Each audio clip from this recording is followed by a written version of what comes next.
The sight before us is that of a strong and good nation that stands in silence and remembers those who were loved and who in return loved their countrymen enough to die for them.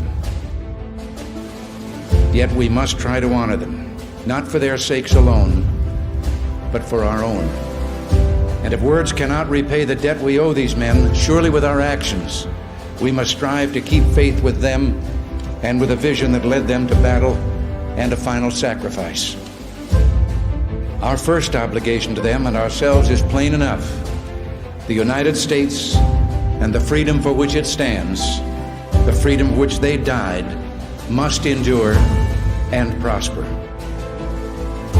Their lives remind us that freedom is not bought cheaply. It has a cost. The willingness of some to give their lives so that others might live never fails to evoke in us a sense of wonder and mystery, and how they must have wished, in all the ugliness that war brings, that no other generation of young men to follow would have to undergo that same experience. As we honor their memory today, let us pledge that their lives, their sacrifices, their valor shall be justified and remembered for as long as God gives life to this nation.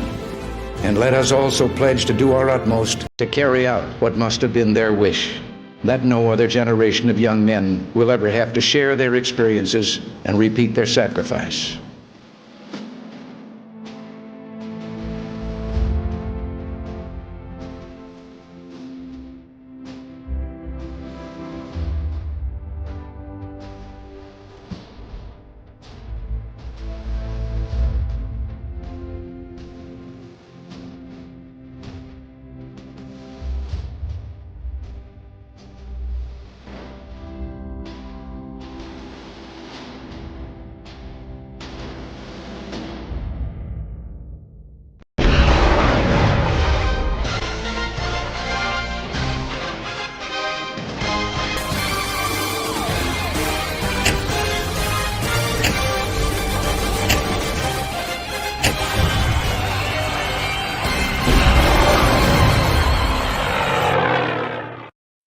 And good evening, everyone. And yes, as you can tell, today is Memorial Day, and I wanted to make this show more about celebrating myself for being able to have a YouTube show, considering my very busy schedule of work. But I also wanted to make this for the ones who have not only served in the Army, but of course, the ones who've lost their lives trying to protect this country. And I also want to personally thank all of the men and women that served in the Army back in the Korean War, because if it wasn't for your sacrifice, I would not even be here doing YouTube shows. I would be in North Korea worshiping a dictator with a really bad haircut. So I just want to say thank you to all that have served in the military, and thank you to those who are serving right now. And Steve, how are you doing today? I'm doing well, and that was a wonderful intro, and a very, a very warm and heartfelt shout out to all those brave men who served in combat. My grandfather served in World War II. He was a member of the United States Navy, and because of his duty, he was able to go on to the University of Washington and live a full and healthy life. But more than that, it's I got a lot of love for the United States Marine Corps. Especially those soldiers that served and died on the Battle of Iwo Jima in the Pacific Theater, those Marines that dropped in with the 101st Airborne, D-Day, European Theater, World War II, all those that served in the Korean War, the Vietnam War, the Gulf War, war in Afghanistan, war in Iraq, and also just want to pay tribute to those who served in the D-Day invasion, which was one of the most brutal invasions. And if you want to get an idea of what that was like, watch Saving Private Ryan. Yeah. And for what I was told, that was just the tip of the iceberg. Like the movie was considered nothing to what we really saw. So also thank you to those. Yeah. And I did this show early as well because it's an American holiday. We're going to start off before we get even into the game. We're going to start with the rendition of our national anthem. So if you are there, everyone stand up, or if you do feel like you want to sit, fine. But then those beyond the heavens, they'll roll your eyes at you and make fun of you. So do what you got to do. Stand up, sit, kneel. I don't know. I don't care. Either way, we're going to start singing the national anthem. Here we go. Oh, say, can you see by the dawn's early light what so proudly we hailed at the twilight's last gleaming, whose broad stripes and bright stars through the perilous fight o'er the ramparts we watched were so gallantly streaming, and the rocket's red glare, the bombs bursting in air, give proof through the night that our flag was still there. Oh, say does that star-spangled banner yet wave o'er the land of the free and the home of the brave. And that is our Star Spangled Banner. And now we can get right into the game. And lots of things have happened in the last 24 hours. First, it starts with Jorge Polanco being on the IL due to another hamstring injury. Seems to have happened again. And Ryan Bliss is going to get his major league debut, who was off of the Paul Sewald trade. So no matter how he does, we are all looking forward to his contributions, and we're going to take a look at the matchups. It is going to be Framber Valdez, who is sporting a 3-2 record with a 4.32 ERA, 34 strikeouts to 12 walks, and Bryce Miller, who is 3-5 with a 3.53, a below whip of 1, 56 strikeouts and 16 walks. He has struggled just a bit, but with the fact that the Mariners are home and the Astros kind of been on they're 6-4, so they have picked it up a little bit, but I still think the Mariners should have a shot to at least win the series. Now to go over the starting lineups. First, we've got J.P. Crawford leading off. Dylan Moore, who has been on fire lately, he is batting second. I still think he should be towards the bottom. Then Julio Rodriguez, the position that we've been nagging Scott Service for the entire season to bat third. And what happens? He hits a home run, gets 4 RBIs. See what you do, Scott? Thanks for listening to us. Cleanup is going to be Mitch Garver. Heavily opposed to that. Then Cal Raleigh at 5. Ty France at 6. Then Haniger at 7th, who's been struggling as of late. Then Ryan Bliss, who is making his major league debut, and Jonathan Clase over Luke Raley. I'm also heavily opposed to that. Your thoughts on the lineup?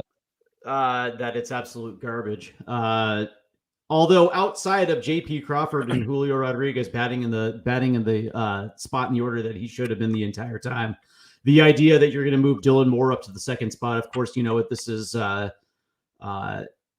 If it were me, and especially if you're trying to jumpstart somebody, especially hitting in front of Julio, now would probably be the time to put Mitch Haniger in the second spot of the lineup. Theoretically speaking, if you're going to go lefty, righty, then you actually want to put a bat in there that's capable, especially with Haniger and his hard hit rate. Opportunity to see a little bit more fastballs in the 2 spot, that probably would have been a little bit more ideal. But you could also go with a guy like Ty France as well, too, batting in the second spot. I don't like the idea of Mitch Garver batting fourth. That should have went to Cal Raleigh. But that being said, because they're not using Luke Raley, you don't have that extra lefty, Clase at the bottom of the lineup. But you get what I'm saying. I mean, it's going to go France, Haniger, Bliss, righty. So, not a lot of ingenuity or complex, complexity to this lineup. It's pretty much straightforward. Although I am looking forward to seeing Ryan Bliss in his major league debut, but for the most part, this is a lineup that has been struggling to score runs. They're coming off a horrible road trip. I think they went 4-6 on this road trip, losing two series, one to the Orioles, which is understandable because it's the Orioles. They're a very good team.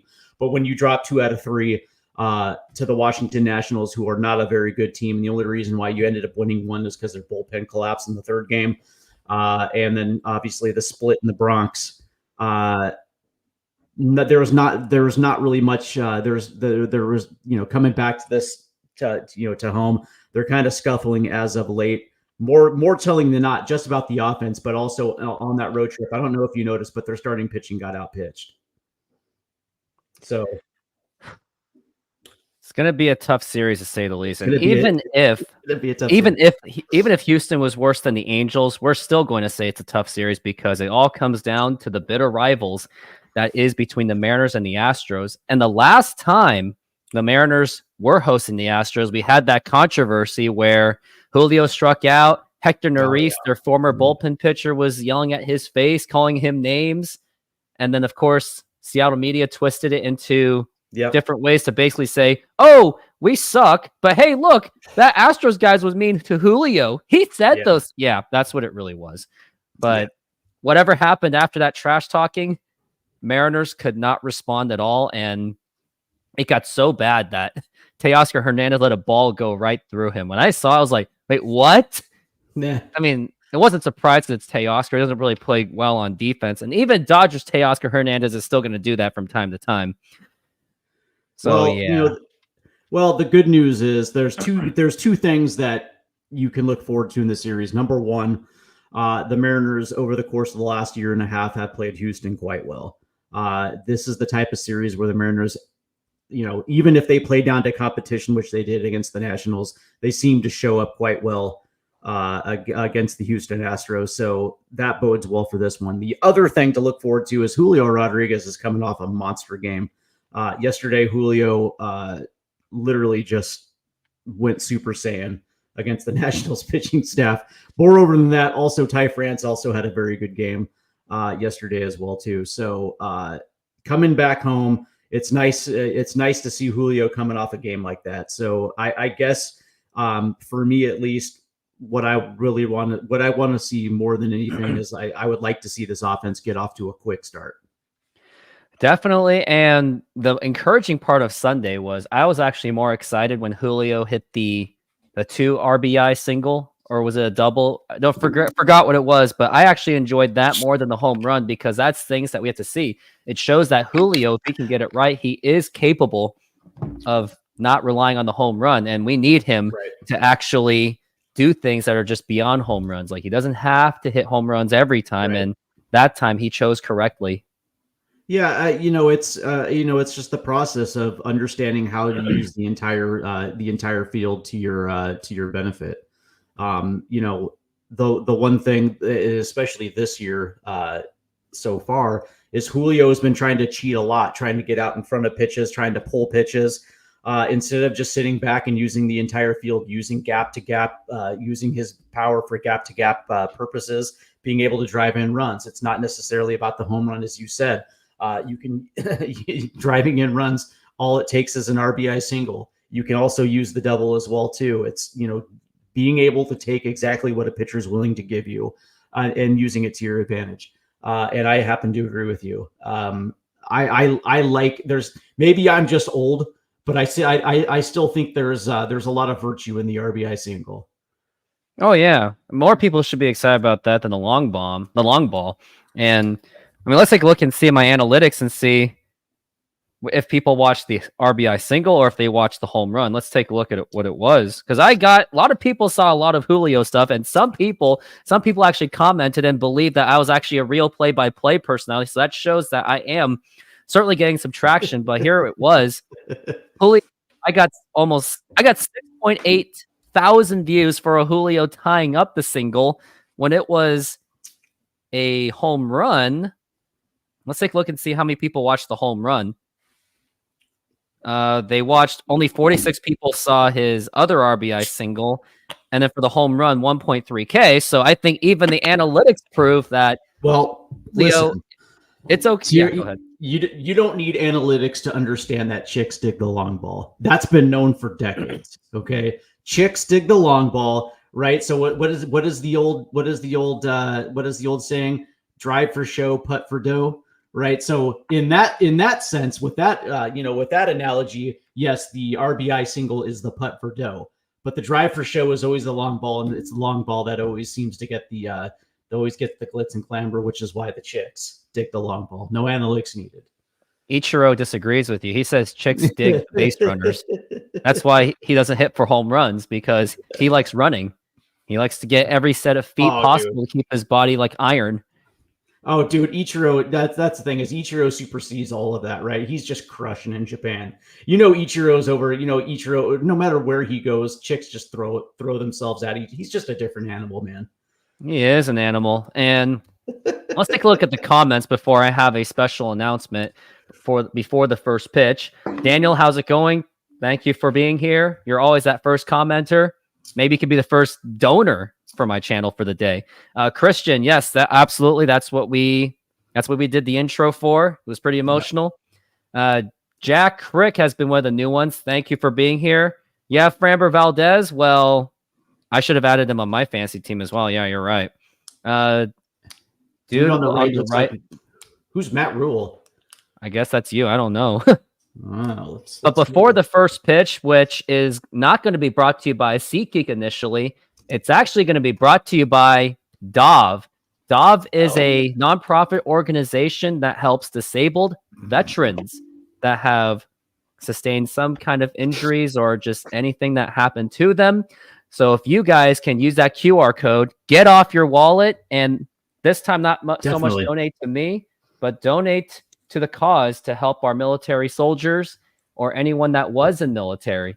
And I did put the link there, and I will be rotating throughout the game between my SeatGeek stuff, Modern Exterior Solutions, and more importantly, DOV.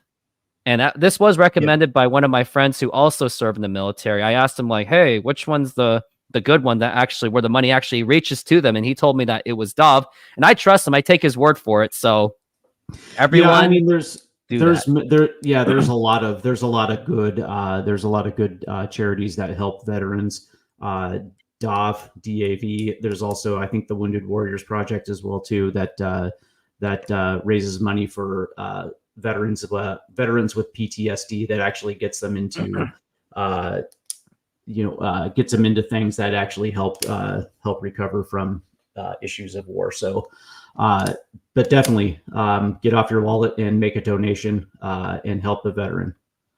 And by the way, I did check out who Matt Rule is, and no, I look nothing like Matt Rule. Come on, Jack, what are you doing?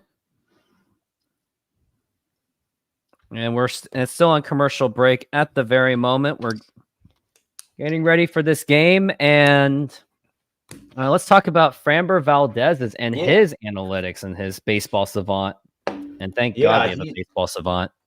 Yeah, and it looks like he is going to be a sinker curveball guy. Throws his sinker 51% of the time, curveball about 27% of the time. He will mix in a changeup, and very rarely he will use a slider. So this is going to be a situation, and the Mariners do have success against Framber Valdez. It's not like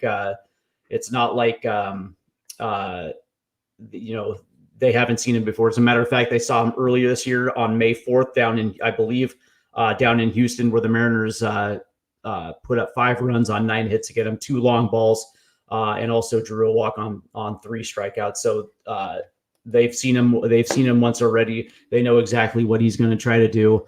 And because the Mariners have had success, this is probably going to be this should be a very good matchup for the Mariners tonight. Let's hope so, because when I look at those lack of fastballs, that makes me a little bit nervous. Shows he's more of a control guy, and that his fastball is basically a sinker. So let's find out and see. Well, the good news is, Julio and Cal Raleigh absolutely slugged the crap out of the cutter and sinker. So it certainly bodes well. And again, the Mariners have already faced him once this year, so this isn't go running up a guy for the first time, like we saw in Washington. Before the game starts, which is about to start, Jack is asking, what is our thoughts on Acuna out for the season? I mean, it's going to be tough for the Braves, but I mean, the Braves are a good team. They got depth, they got a farm, but hopefully Acuna can recover quickly because ACL tears are not fun. They are not. Yeah, no doubt about it. And that's a tough loss for the Bravos because obviously he's their guy. Ronald Acuna is their A1 right there. And to lose a guy like that who provides a lot of athleticism on the diamond, and of course his offensive prowess, not having him in the lineup is going to be a tough. It's actually just a straight kick in the balls is what it is. So hopefully he can recover. I think it's like about a 12-month recovery for ACL. So probably next year we'll see him back. Before we get started on the pitches, we have to also extend our condolences to these following. Morgan Spurlock, the Super Size Me star, has recently passed away due to cancer. And also the legendary Bill Walton also passed away just this morning. Very goofy guy, but the guy had a heart and soul, and he was very true to himself as always. Yeah, Bill Walton, hell of a college player at UCLA, two-time NBA champion. Although, for as good as a guy as he was kind of a horrible commentator, but that's all right, though. Nobody's perfect. So rest in peace, Bill. No matter, I got irked by Bill Walton all the time, but at the same time, none of us would say, change who you are, change your ways. None of us asked him. It's just, you're just annoying, but at least he got it for a reason.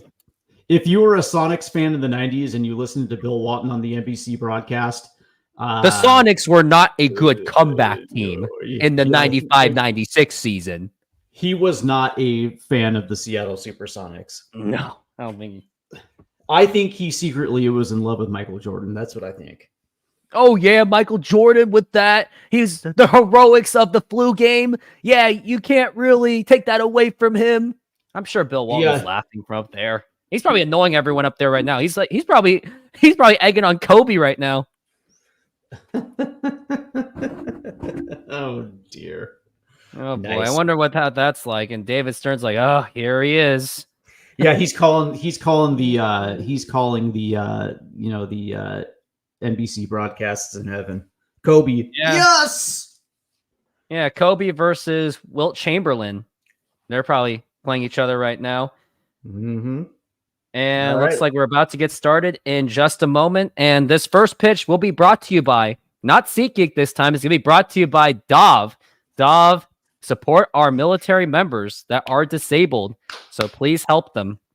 Use that QR code or use that link in the chat box, right there.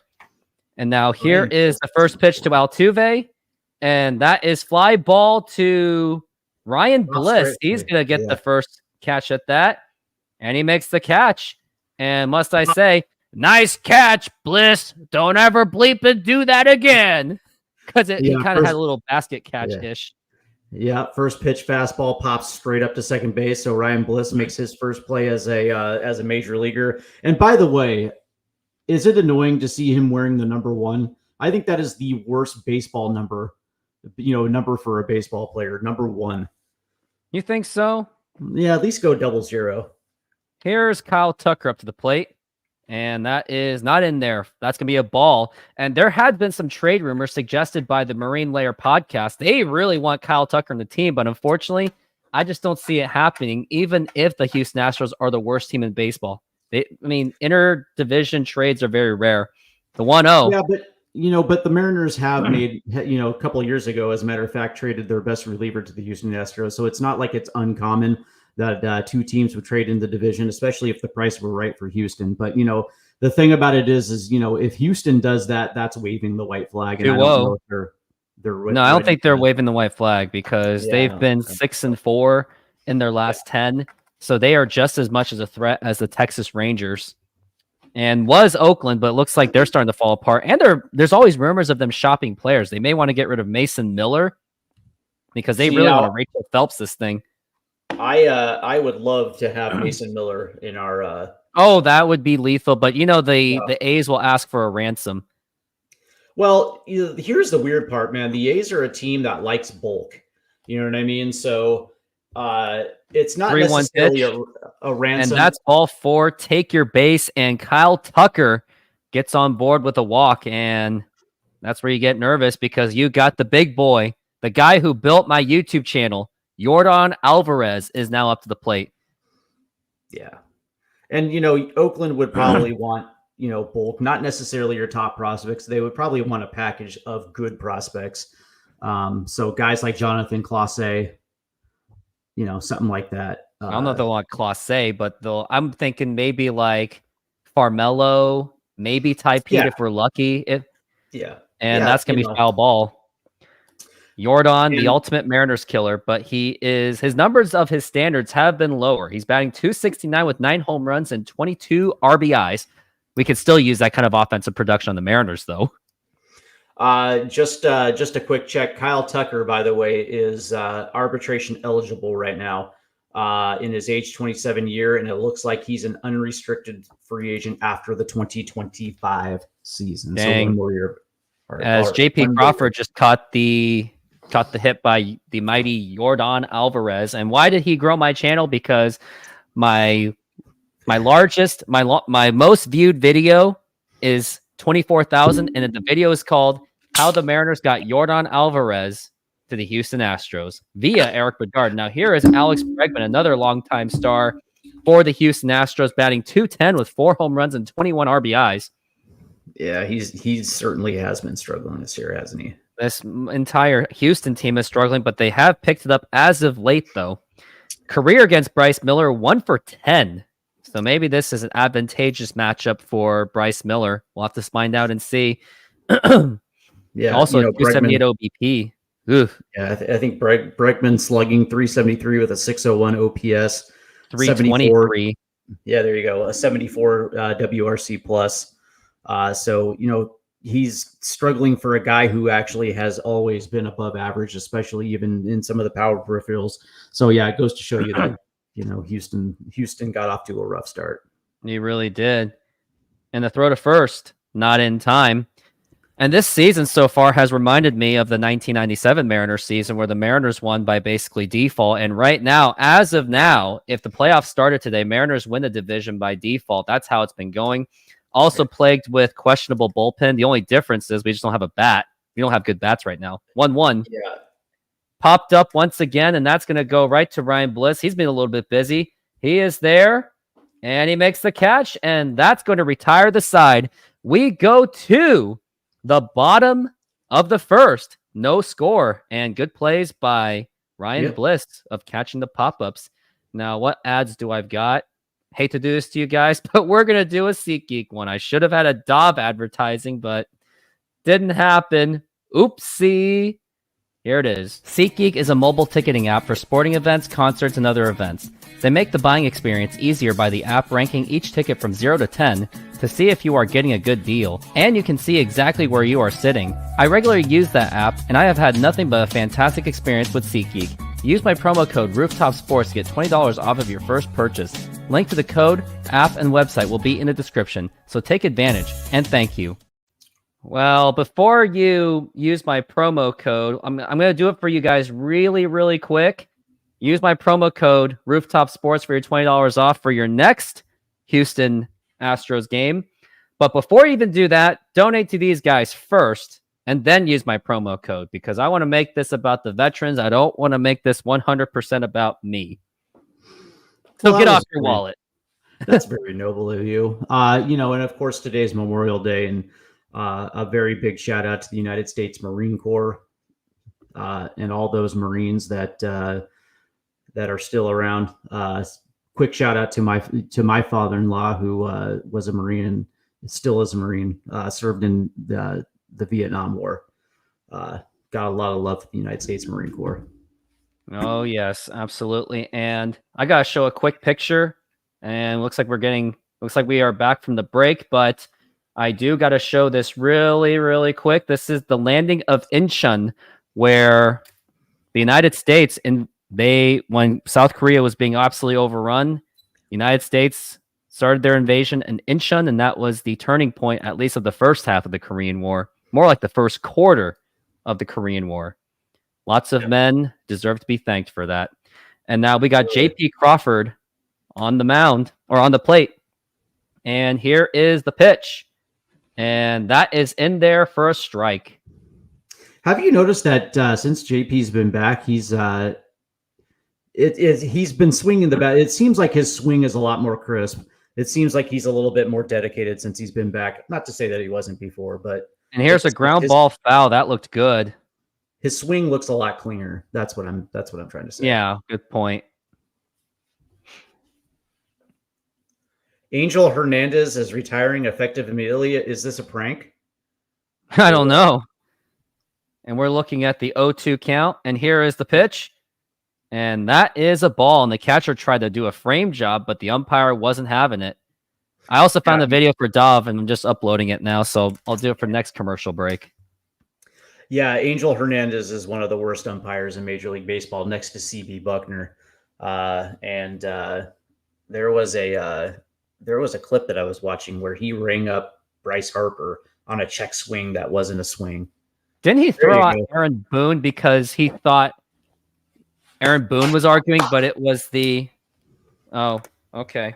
I wonder what happened. I don't want to know what happened because you spoiler. Yes, and yes, he did chuck Aaron Boone. The 2-2. And now here's a ground ball that gets right through for a base hit. That could be a double for JP Crawford. He is running to second base, and he gets there with a stand-up double. Ooh, and that ate up their first baseman quite well too. And very good at bat for JP Crawford, and that's exactly what the Mariners need to get out in front on Framber. Absolutely. And so now we got runners in scoring position with a hot bat and Dylan Moore, who's batting second in the order, which, now that I think about it, against the lefty, it does make some sense. Here's the pitch to Dylan Moore, and that is a foul ball. Find my picture where I had a picture with a Korean War veteran. That's what I'm looking for right now. I met him at the Aqua Sox game. It was a really cool experience. Unfortunately, he just couldn't say anything because, an elder man pretty much loses part of his health. Yeah, you the can pitch. Say something. And that is a strike. 0-2. Dylan, buddy. Come on, Dylan. Do some things. I say what's up to Vietnam vets all the time. They're now in their... And that is strike 3 called, and down goes Dylan Moore. Valdez didn't really give him good pitches to swing at, which is, that's good on Valdez, but not good on Dylan Moore. And now we got one down. Well, especially that called third strike. Yes, it's inside, but you still have to take a cut at it, even if you shorten your swing a little bit. Anything near the strike zone, you got to swing. Pretty much. Now here is Julio Rodriguez, and that is going to be outside for a ball. Oh, he actually didn't swing at it. Something's changed, I guess. And now we are looking at the pitch to Julio. And check swing, did he go? Of course he did, because the guy doesn't have a disciplined swinging of some sort. Well, yeah, but it didn't look like he went, though. That was what I was ho-ing about. The fact he just has a very bad habit of chasing, unfortunately. Sure. Yeah, but it did look like he checked his swing on that one. But yeah, he's the still pitch. Up nonetheless. And now here's a liner fouled, and that was a laser. A laser. Oh.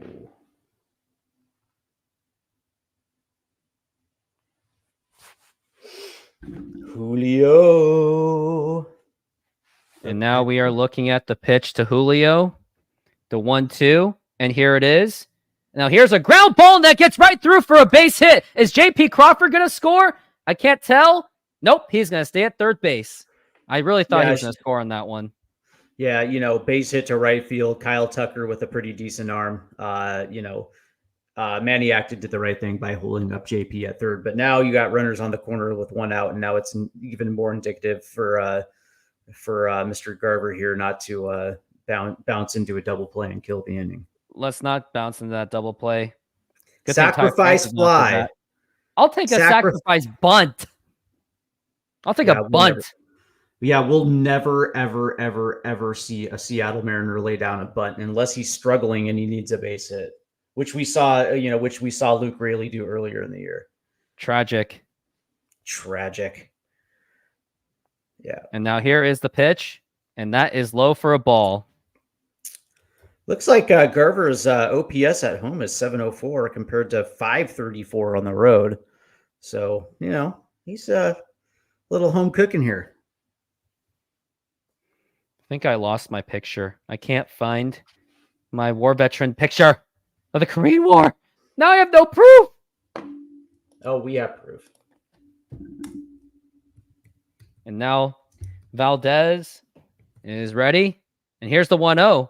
And that was right in there for a strike. That was literally his pitch right there. He had his opportunity. Yeah, no, it's true. Angel Hernandez has retired effective immediately. Good. Oh boy. Good. And now we're looking to have some time.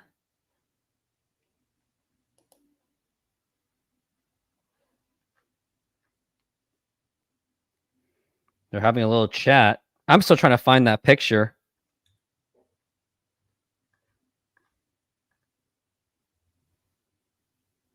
Oh, wow.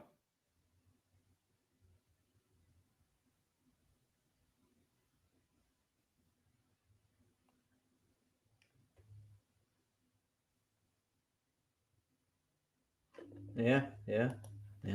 So there it is. Here is the pitch. And that is low for a ball once again. It's going to be 2-1 to count for Mitch Garver. I found the picture. Oh, cool. Major League Baseball and Hernandez had been negotiating for the last 2 weeks on a severance package and came to an agreement today. So there it is. Thank God. No more bad umpiring. The pitch. And that is outside for a ball. And that is ball 3. Flick of the switch. Just skip the picture already. Yeah, he's a hater. The flick of a switch. And now we're looking at the 3-1 count for Mitch Garver. The pitch and fouled back. Yep, 3-2 now. It's going to be interesting to see what's going to happen with Julio at first, if they're going to send him again. No. I mean, why weren't they sending Julio anytime earlier? That's what it looked on the last pitch on the foul tip. He was trying to, yeah. Yeah, look. He should, no matter what. The throw to first, not in time. And while we're waiting, here's the picture of the war veteran. That was me at the Aqua Sox game. There's the Korean War veteran, my hero. And now we are looking at the 3-2. And here's the pitch. And that is outside for ball 4. And Mitch Garver takes your base. That's a great news for all baseball fans. We want the game to be fair, even if the Mariners lose. Fair enough. Yeah, and 18 here comes pitches for Valdez so far. Yep, the big dumper is up. There you go.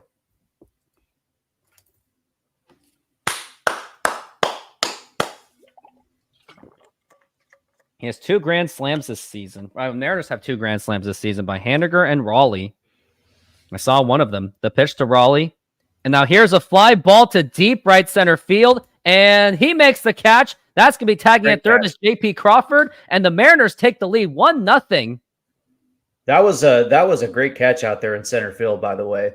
But the good news is, fantastic catch. Yeah, but Julio is able to tag and get to third.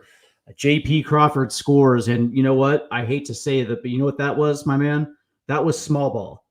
That's manufacturing a run. Something that I'm okay with that too. Yeah, something the Mariners have not been able to do with consistency. You love to see it now.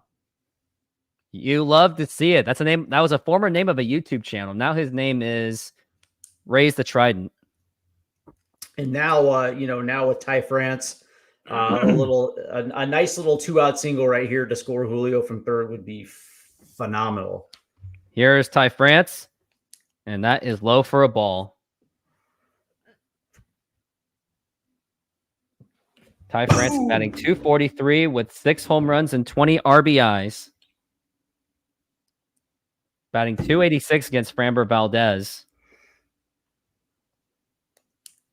And now here is the pitch, and here it is. And now here's a ground ball, and that will get right through for a base hit. Here comes another run. That's going to be Julio Rodriguez, and the Mariners take a 2-0 lead, and Ty France is stepping up.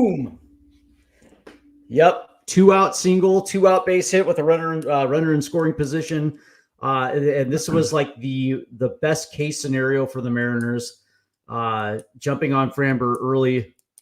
And let's see if the Mariners can keep it going here with Mitch Haniger. How about I like the small ball that they're doing. Like, you don't see Ty France trying to hit some bombs, and you notice when he doesn't try to hit bombs, he actually hits more home runs.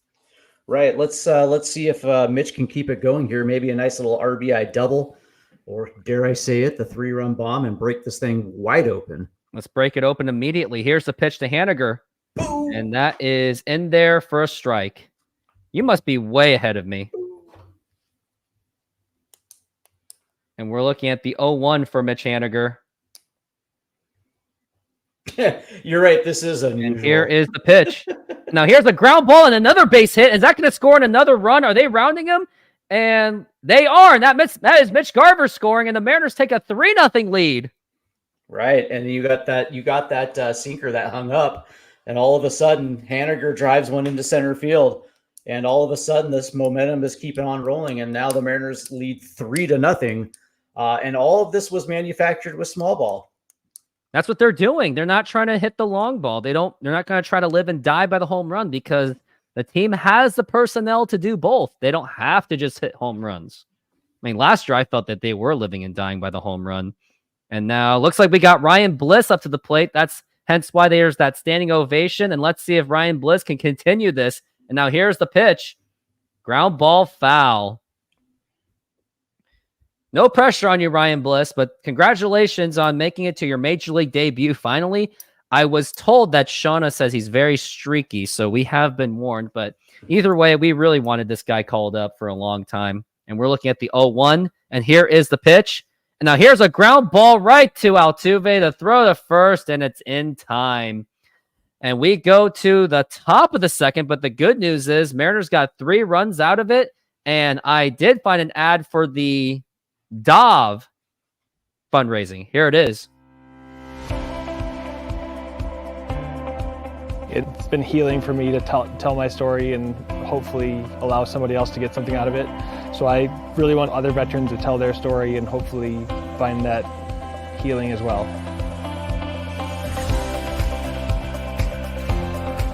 Every veteran's got a story. I always like to say every veteran is a piece of U.S. history.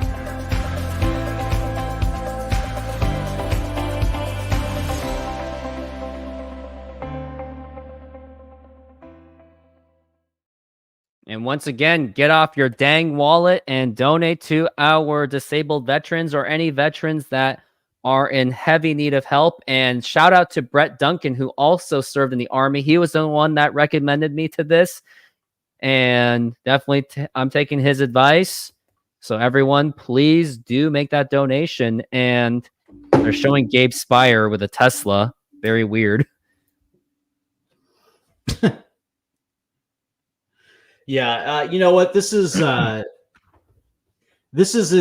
like best case scenario, and now and now Bryce has a 3-run lead that he doesn't have to feel pressured to be perfect. He can actually be comfortable, and now he can actually execute his game plan tonight without worrying about whether or not the offense is going to score enough runs.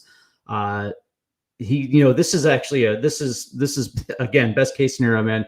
Bryce can sit in cruise control from now on. Yeah, for sure. And it looks like we are back from the break. How much of the donations actually make it to the people in need? That's a very good question. I hope not 90% of it doesn't go to administration costs, because that would be absolutely horrible.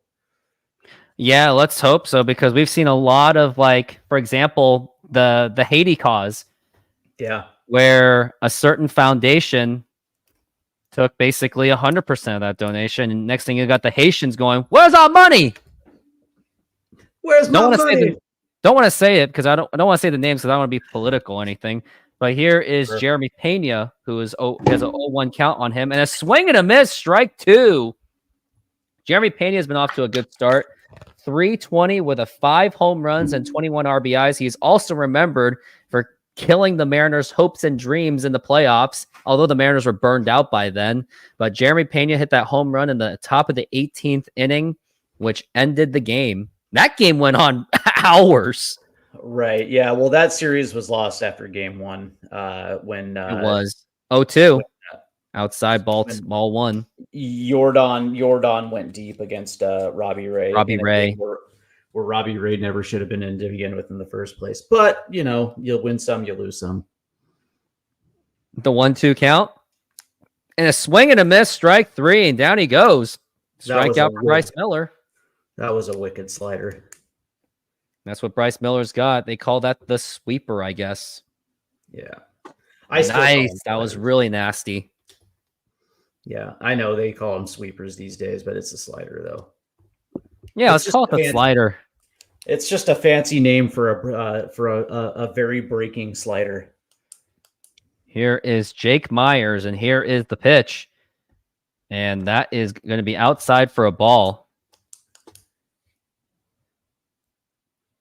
It's sad because if the Mariners beat the Astros in that series, I feel like the Mariners make it to the World Series. Let's not get ahead of ourselves because Mariners had a pretty good series matchup against the Astros last year, and they still missed the playoffs. Yeah, if they would have beaten Houston, they would have gotten. They would have played the Yankees in the playoffs, and I think that would have been a beatable team. Sure, but yeah, maybe they beat the Yankees, maybe they don't, but we just don't know. That's the thing. It was, that game one killed all momentum for Seattle. 1-1, swing and a miss, and that's gonna be strike 2. The funniest part of that offseason was when radio personalities were complaining that Scott Service didn't get Manager of the Year, which I didn't even think he should have even been nominated. And they still picked the wrong guy. It should have went to Brandon Hyde of the Baltimore Orioles. That's who I wanted. Right. I don't think Scott Service should ever be nominated for Manager of the Year. 1 and 2. And that is strike 3 called. Another strikeout for Bryce Miller. And we got 2 down. There's that slider again. This time up a little bit, catches a little bit of the outside corner. Oh, no, it could have been a ball too, but. Yeah, we'll take it. Just strike 3.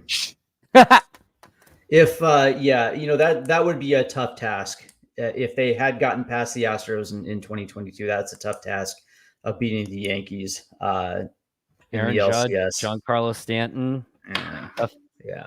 And here's John Singleton, and that is going to be a ball.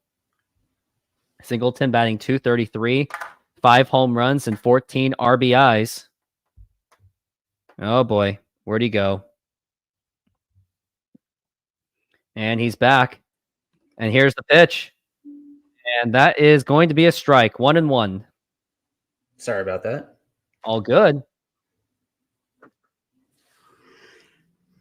John Singleton, who doubles as a movie director in the offseason. Does he? And a swing and a miss. Strike 1. He had a good acting on that swing. Yeah, it's a different John Singleton. But it's funny nonetheless. And here's the 1-2. And that is fouled back. And we're looking at the 1-2 still. He has a 112 WRC plus. And it's, and the, by the way, lefties only have a 75 WRC plus against Miller this year. And now we're looking at the 1-2. And here is the pitch. And that is going to be a foul ball. And those pitches are constantly racking up. Bryce Miller, or that's John Singleton. He has a pretty high walk rate. And his strikeout rate's also pretty on par with the MLB average. And you can see why, too. He's a tough guy to strike out, it seems. Exactly right. 1-2. Swing and a miss, strike 3. That is 3 strikeouts in a row for Bryce Miller. We go to the bottom of the second. It is still no score. And Also, just want to let you know that I have to do this, but on June 12th, I'm planning to do a Mariners game with, what is it? Planning to do a Mariners game. It's going to be a Star Wars. It's going to be Star Wars night. It's going to be very Star Wars themed. And I've just got to make an advertisement because I just struck another sponsorship. I mean, it's one of those like commission based kind of things. But here's the ad. Mariners Star Wars night is on the way on June 12th. And you may want to feel like a Jedi or a Sith. Sabers Pro is the place for you. They have many different kinds of lightsabers, including the ones that belong to the Star Wars characters we loved, including Luke Skywalker. These are sabers that are not only customizable with the type of sounds and colors you would like, but also works great for dueling. Use my promo code ROOFTOP for 10% off your first purchase. Thank you, and may the Force be with you. And here it is. If you want to get some saber, get your 10. Use Rooftop. Get your 10% off if you are into Star Wars. I'm just getting ready for that Star Wars night because it's going to be huge. I've already made the intro for that as a beta test, so it's going to be. You know, I just got a question. Yes. Why what? Why have a Star Wars night? Because Star Wars sells. So RPG. Have you been looking to get a lightsaber? Well, there it is. And use my promo code Rooftop. There's your opportunity. Yeah, but you know what, though? You know what sells? I'll tell you what sells baseball games. Winning baseball games. That usually sells baseball games. Not everyone does it. Even the Yankees do it. Literally everyone does it. They don't need a kid. I'll tell you what. Yeah, so Star Wars sells, but so does Harry Potter. Do you think the Mariners are going to have a Harry Potter night? Although that would be pretty cool. I gotta say. Are you Gryffindor, Slytherin, Ravenclaw, or Hufflepuff? I'm a Hufflepuff. Slytherin. I'm Hufflepuff. All day long. Everyone put it in the comments of what your house is and what you were tested out, because I was Hufflepuff. And here it looks like we have a bunt attempt by Clase, which he's probably best off doing, but that's going to be a strike. Batting ninth in the order. Let's go, Jonathan. Jonathan Clase. The pitch. And that's going to be low for a ball. Going to be an 0-1 count. The kid who can't hit Major League pitching. I like Clase though. You know, it's when he's one of those guys where you just kind of hope that he can find his way. Because if he can, he wreaks havoc on the base. 3 position players made Major League debut: Clase, Rivas, and Bliss. I feel like that's more than it was last year. The 2-1. And a swing and a miss, strike 2. Is Rivas still in the 26? No, they sent him down. Yeah, I thought so. Just like Urias is gone too. He's I knew about 2-2. And that's gonna be a 3-2 count on Jonathan Clase. And I've noticed that when Jonathan Clase plays, I think the Mariners actually win more games. I'm gonna look it up and see if that's true. And see how the Mariners do when Clase plays. That's a bad. Oh wow. It's all right. Here is the pitch. Swing and a miss, strike 3. That was a pretty bad swing. That was a horrible. He was way out in front of that pitch. That was interesting. Mariners are 7-4 when Jonathan Clase plays. Just thought, don't kill the messenger. Just like when I made that Julio video of like, hey, he bats better when he's third or fifth. Don't kill the messenger. The pitch. And that is a strike. Just to let you know that tomorrow night at the ballpark, it's Value Day. Tickets as low as $10. So if you want to go watch the Mariners play the Houston Astros. No. Use my promo code Rooftop Sports for save 20. The pitch. Okay, well, do that first. If you already used my promo code, then yeah, fine, go to that one. Then I'm gonna get StubHub and everything else. So they have to use mine. No matter you're what. You're gonna have all the bases covered. Ticketmaster, StubHub, SeatGeek. I applied to all of them. Only SeatGeek got back to me. Well, yeah. And we're looking at the 0-2 to JP Crawford, and that nearly gets away. That hit the dirt. It's gonna be a 1-2 for JP Crawford. Would like to see the Mariners do some more action. JP 1 for 2 with the 1 for 1 with the double his first time up. And we're looking at Oh. the 1-2. Woo. And here is the pitch to JP. And now here's a ground ball right over the head, the throat. Oh, nothing doing. And that's going to be an infield single for JP. And now he is 2 for 2, a single and a double. Nice little chopper that just kind of died right there in the infield. And there was no play there by Bregman. So JP infield hit. And all of a sudden now the Mariners looks like they start a little traffic here in the bottom of the second. Let's make it happen. JP Crawford, 4 multi-hit games this season. Needs more than that. The pitch to Dylan Moore. Here's a fly ball, more like a pop-up.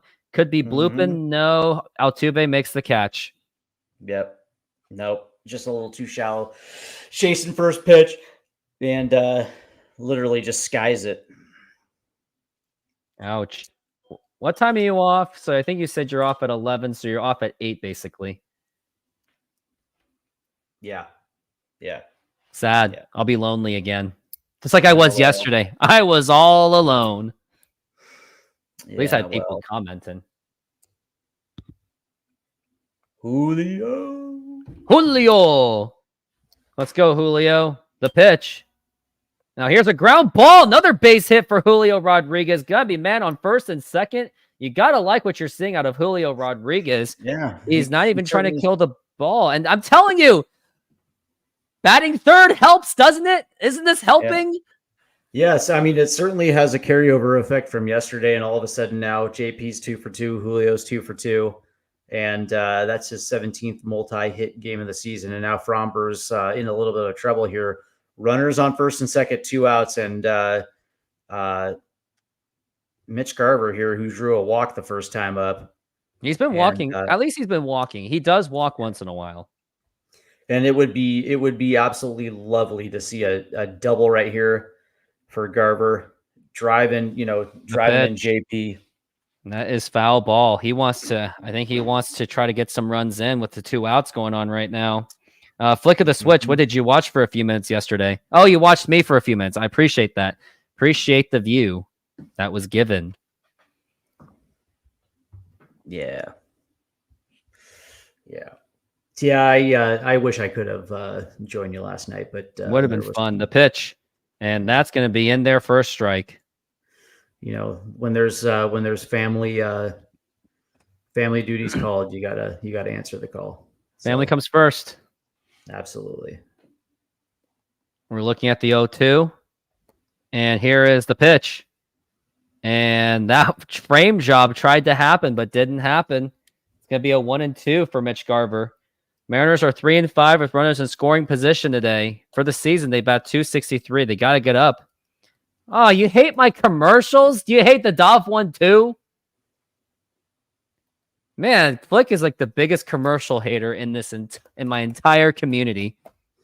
Yeah, I understand though, right? Because you get nothing but commercials on terrestrial TV, and now you come onto the YouTube channel, and all of a sudden you got commercials. Yeah. I'm just giving you a hard time, man. 1-2. And now here's a liner and fouled. Yep. Great.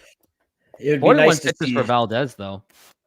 It would be nice to see Garver, get on the tear here and get his average over the Mendoza line. Let's make that happen, Garver, because we gave up Eugenio Suarez and Jared Kelnick for you. And we're looking at the 1-2. And here is the pitch. Up high for a ball. It's going to be 2-2. How's Kelnick doing? His batting average is dipping. Mm-hmm. He's going back to normal. Right. Sounds about right. He actually had better numbers last year with the Mariners on the first month, too. Last year, I thought he was going to be an all-star. And we're looking at the 2-2. The pitch. Now here's a ground ball right to the third baseman. Bregman to throw to first in time. Nothing gonna happen. Yeah, but it was it's nice to see JP double up, and same thing with Julio. So now it's just an issue of Kelnick consistent. is 3 home runs, batting 265. Yeah, but his average is dropping. Yeah, he was like a 350, like 400 at one point. We The should have at only- least kept Hernandez. No, I wouldn't have kept Teoscar. I wouldn't have kept him. No. Even with the maximum payroll, I still wouldn't have done it.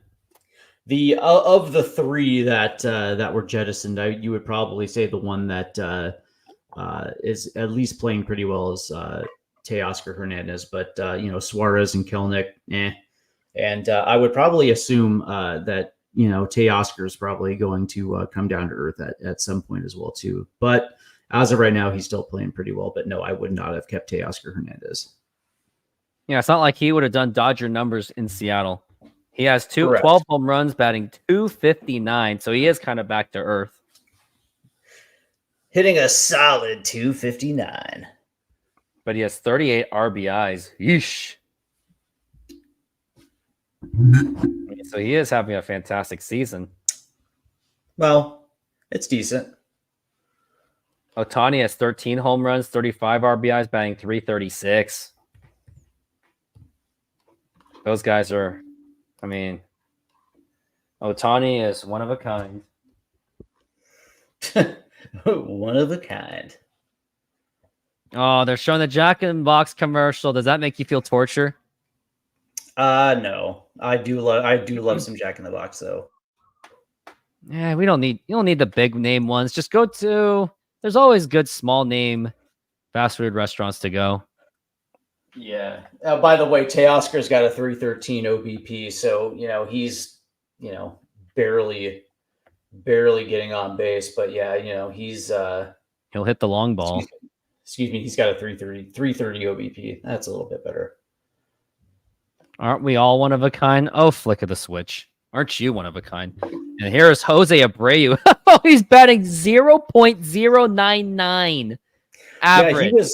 He was sent down to the spring training complex, and then he went to AAA to kind of get some things right. And he was struggling. Struggling wasn't the word used to describe what was happening to. That'd be an understatement. That would be the understatement. Yeah. Jose Abreu is just not the same anymore. He's 37 years old, so he's on his later side. Oh, yeah. He Abreu, when he made his major league debut with the White Sox, he was already in his late 20s. So he got a late start. So I'm not surprised to see that this happened. He must have his life must have been grinding throughout the minors. Well, I actually, because I think he's from Cuba. So I think so he may have been a late defector. Oof. Just like, I think Yordan Alvarez was also a Cuban defector too. Yeah. So, and that's, and so, he made his major league debut late, and, 2-2 pitch in his first 6 years. Strike 3 called. Yeah. In his first 6 years, he was in his prime. That's crazy. Yeah. Where typically, you don't hit your prime until you're like 26, 27. So your first couple of years, like if you're 22, 23 coming up, it's going to take a few years to get established. The guy hit 19 home runs in the COVID season, 19 home runs in 60 games. That's crazy. Wow. For a COVID, yeah, it's insane. The pitch, swing and a miss, and that is Victor Caratini. And that's going to be an 0-1 count. Caratini. He's batting 254 with 2 home runs and 11 RBIs. Of the Coney Island Caratinis. I just made that up. I don't know. You had to. 0-1. And that's going to be outside for a ball, 1-1. But yeah, with a 3-run lead, Bryce is in full control right now. Only 32 pitches, and depending how good he does, I still want to see him go a little bit deep, at least 7 innings, so he can give some bullpen some breather. 1-1. 100%. Now he's jammed up, popped up. That's going to be strike 2. Oh yeah, absolutely. If his pitch count is right there within the margin error, of course you'd like to see him go a full 7. make it a short bullpen night. You really do. Yeah, we don't want to burn up the bullpen for the last. They still don't have a day off until June 3rd. Right. So we're still like a week away. And we're looking at the 1-2. Scott's going to pull Miller in the 5th. Here's the 1-2. Yeah, 100%. 2-2. Yeah, he did the same thing for Brian Wu. Now, granted, the situation was a bit different because he had 2 men on base, but I still thought it was a knee-jerk decision. Oh, for sure. You should have trusted Brian Wu to get out of it. Yeah, you just hit the Nail in the head. You hit the nail on the head right there. Yeah, it's is it an issue of analytics, or is it an issue of trust, or is it a combination of both? And we're looking at the 2-2 pitch. And that was a foul tip, as Richie says in Benchwarmer. I ticked it! I don't think I've ever seen Benchwarmers. It's cringe, but it had its moments. It was a fun movie to watch, at least. That's what David Spade, right? Yep, David Spade. Anything with David Spade has cringe in it. Yeah. Well, I'll say this. Here's a ground ball right to Ryan Bliss. Throw to first, and it's in time for 2 outs.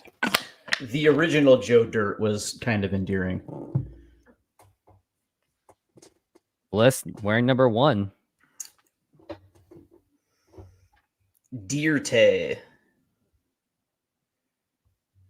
I think Kid Rock. Now we got the superstar of the Astros, longtime star, Jose Altuve. Superstar. Batting leadoff. Now here is the pitch to Altuve. And that is popped up to second base or center field. Who's got it? Julio is there and makes the catch. And we got another 1-2-3 inning for Bryce Miller. Yeah. We go to the bottom of the 3rd inning. Still nothing. And let's see what ads I have to annoy the flick of the switch man. What do we got here? What do we got? Of all choices we've got. Here it is. Modern Exterior Solutions is a fully licensed and insured full-service exterior renovations company serving Seattle and East Side communities. We know that a home is one of your most important possessions. That's why we're committed to providing high-quality, affordable home renovations for each customer's individual budget. We're diverse enough to meet the challenges of any project you put in front of us. Our workmanship minimizes the use of third-party services, and our team works together to meet all your deadlines. Anytime there's a challenge, we work with you to find a solution. We're proud to work with distributors of quality brand products with durable, ample protection from the elements for a variety of applications, including James Hardie siding and trim. Talk with us today about your project's needs, and we can help you solve all the challenges along the way.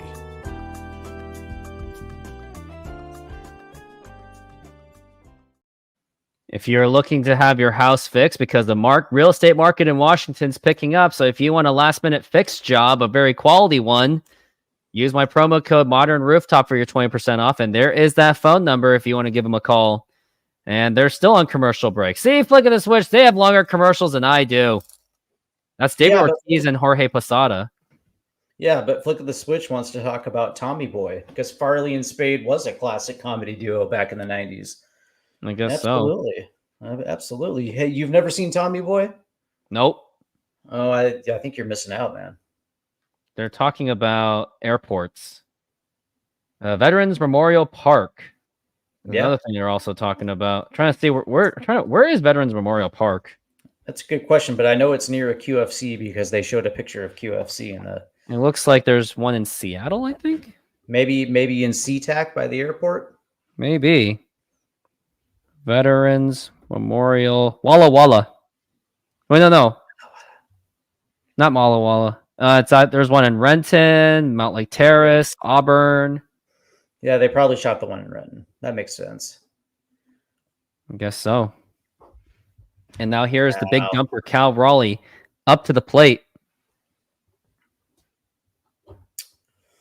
The big dumper. Here's the pitch. And now here's a ground ball right to the shortstop, Pena, the throw to first, and it's in time.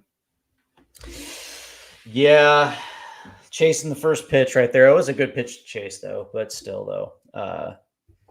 You'd like to see him get a little bit more bat on that ball. Would have definitely liked to. Yeah. He looked like he kind of rolled over a little bit on it. Little ground ball. And now here is Ty France up to the plate. And here is the pitch. And that is up high for a ball. That's going to be an 1-0 count. Ty France has been playing just a little bit better as of late. He's batting now 247 with 6 home runs and 21 RBIs. Yep, he's Go got back to his old ways. A 393 OBP in the last 7 games, 7 hits, 3 walks, and 1 HBP. So at least he's still getting hit by pitches. So He's really been doing it. 46 pitches for Valdez. He is just getting rocked. At least in the first inning he was, but he has seemed to settle down since. And now here is the 2-0 pitch.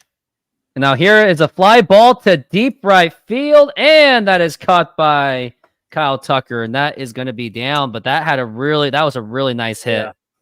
Yeah, it really was. And that's quintessential Ty France, using all fields. And, he got full extension on that as well, too. And that's what you want to see from a guy like Ty France. Really do. And we're starting to see a little bit more of the 2021 Ty France, because that was the prime Ty France. Yep, that really was. 21-22. Absolutely. The pitch. And that is up high for a ball. Let's go, Mitchell. 1 for 1 already, RBI single. And we're looking at the 1-0. And here is the pitch. And that is going to be in there for a strike.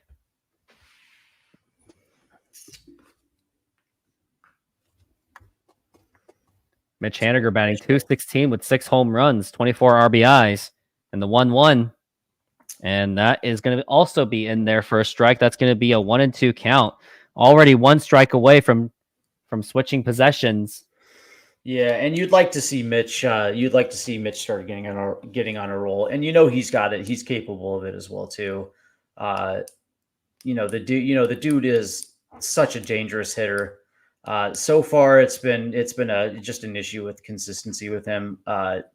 Maybe it's a timing issue, but the bat speed is still there. And we're looking at the 1-2 for Valdez. From Valdez to Mitch Haniger. And now here's the 1-2. And that is low. Good eye by Mitch Haniger. And that is going to be ball 2, 2-2.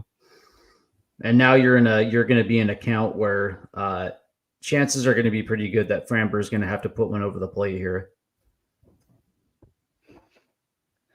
In case you haven't done so yet, make that donations to the DOV to support our veterans, especially the disabled ones. To the DOV, man. Always the DOV. And now we're looking at the 2-2. Check swing. Did he go? He did not. That's going to be a 3-2 count for Mitch Haniger. Absolutely. 53 pitches for Valdez. Mitch Haniger does strike out more than the average, and he walks less than the average. He's got to work on that. Look at the 3-2, and here is the pitch. Now here's a ground ball right to Bregman. Throw to first, and it's in time, and that's going to retire the side once again. We go to the top of the 4th inning. It is still 3-0 Mariners. Yeah, not a bad at bat at all by Mitch. As a matter of fact, at least it didn't end up in a strikeout situation. He actually turned fairly well on that ball. It just so happens that it was in the dirt to third base to Bregman. But hats off to Haniger there. He worked a count full and look good, man. Look He good. did. He's actually they're talking about Tim Shee, they're calling him the Shady. Tim Shee, the of Shady. Montana. I think he's a Montana guy. can't say I've heard of him. Me neither. Don't want to get into it either. Tim Shee, the Shady guy of Montana, huh? I guess so. That's what they're calling him. Okay. Do they still, by the way, just out of curiosity, do they still play Macklemore after the 7th inning stretch at T-Mobile Park? I think so, yeah. Which is a shame. I really like the Louie. Yeah. That's called a solution without a problem right there. There was no problem with Louie. It was like the equivalent of Scott Service pulling Brian Wu at 70 pitches. Yeah. That's what it basically was. It was like that. If it ain't broke, don't fix it. It's it's I don't know. The older I get, the more small things like that just seem insane. Like they're just trying to distance themselves away from the yesteryear of the Mariner franchise. Just And like yet, they hardly play the jazz music of the Mariners anymore. They hardly play the very nostalgic '90s theme. Right. There's certain things that should stay tradition because you don't mess with tradition. And they did mess with tradition. The jazzy music. Remember at one point, MLB on Fox tinkered with that music. I think there was probably like a contractual problem. I don't know. But they went, Maybe. but now it became like football. I was like, what? This makes no sense. Yeah, the jazzy music in the intro, is that what you're referring to? Well, I got a little bit off topic. Here's the pitch. Oh, what I was talking about was what MLB on Fox also used the NFL music for MLB for like a decade until the 2020 pandemic. Okay, yeah, you're right. They did. Which made no sense because they were trying to make it all universal. Right. The 1-0. And now here is a fly ball to Julio Rodriguez, and he makes the catch. And we got one down. Friday versus the Angels, by the way. It's country music fireworks night at the ballpark. Y'all. So if you want to listen to some Toby Keith or some Dixie Chicks while looking at some fireworks, man. I know a song where the guy literally sings, "I didn't choose the redneck life. The redneck life chose me." I don't know, man. See, I think that you're born into the redneck life. You think I am? You really think I am? I'm a suburb boy. I'm just saying, if you're born into a redneck family, you pretty much don't have a choice. It's My pretty much parents are redneck. What the heck are you talking? I'm just saying, The pitch to Jordan, and that you is were gonna talking be about the swing and a song. miss. You were talking about the song about how I didn't choose the redneck life, but the redneck life chose me, and I'm like, that doesn't make any sense at all. Of All course, I can say is if people want to have an impression I am, I guess I'll just say this: I am quote head security, and look, we got an 0-2 on Alvarez, and now here's a fly ball to deep left field, and Clase makes a diving catch. He didn't Great play. have to dive, but he was in position to dive because he kind of timed it wrong. But we got two down.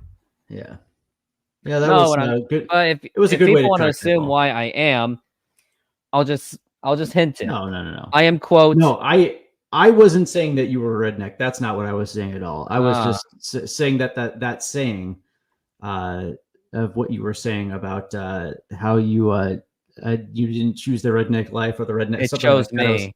Right. See, that I was just saying that it made absolutely no sense. I wasn't saying that you're a redneck. Oh yeah.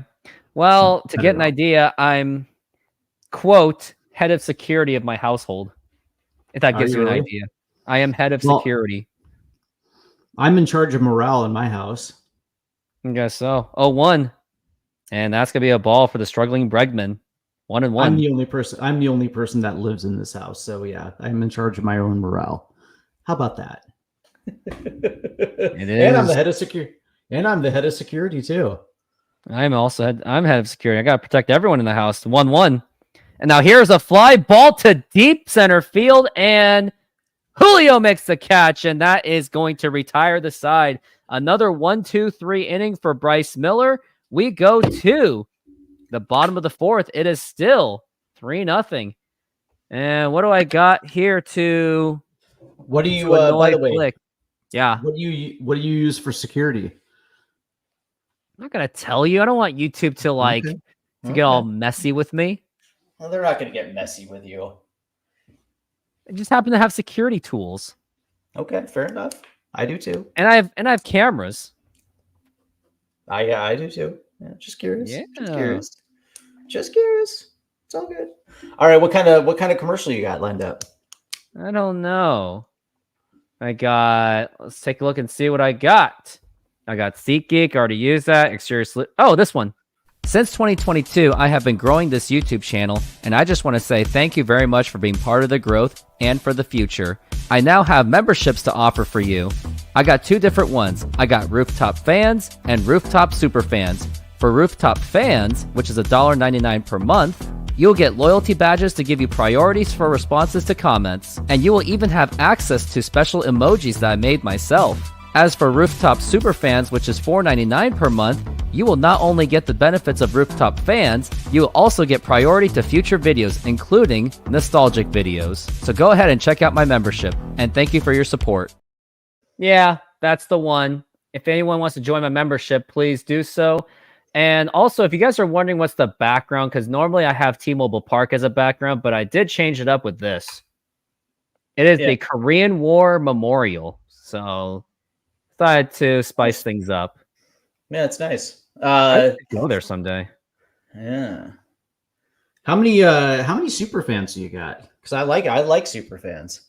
They're I not just have. fans, super fans. I can count. Hold on. Let's go back to here. I wonder if they're going to do God Bless America today because Memorial Day. I doubt it. That's a Sunday thing. It's a Sunday thing. They cut to commercial on that yesterday. Thank goodness.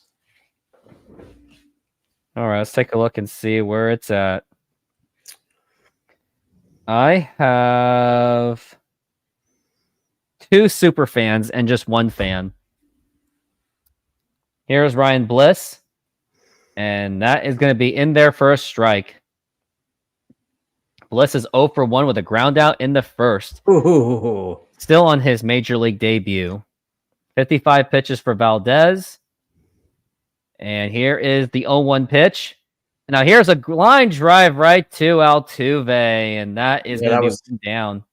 Both of those hits have went straight to Altuve. Yeah, that was an absolute rocket. His family members are clapping for good effort. Yeah, it's a big day for the Bliss family. Makes it to Major League Baseball. Yeah, it's a once in a lifetime opportunity here. Major League debut. Yeah, just like Crash Davis said, it was a lifetime opportunity of a lifetime. He said it was the best 21 days of his life. Absolutely. You know, you don't carry your own bags in the show. Oh yeah, they give you bags, don't they? Yeah, they hit white balls for batting practice.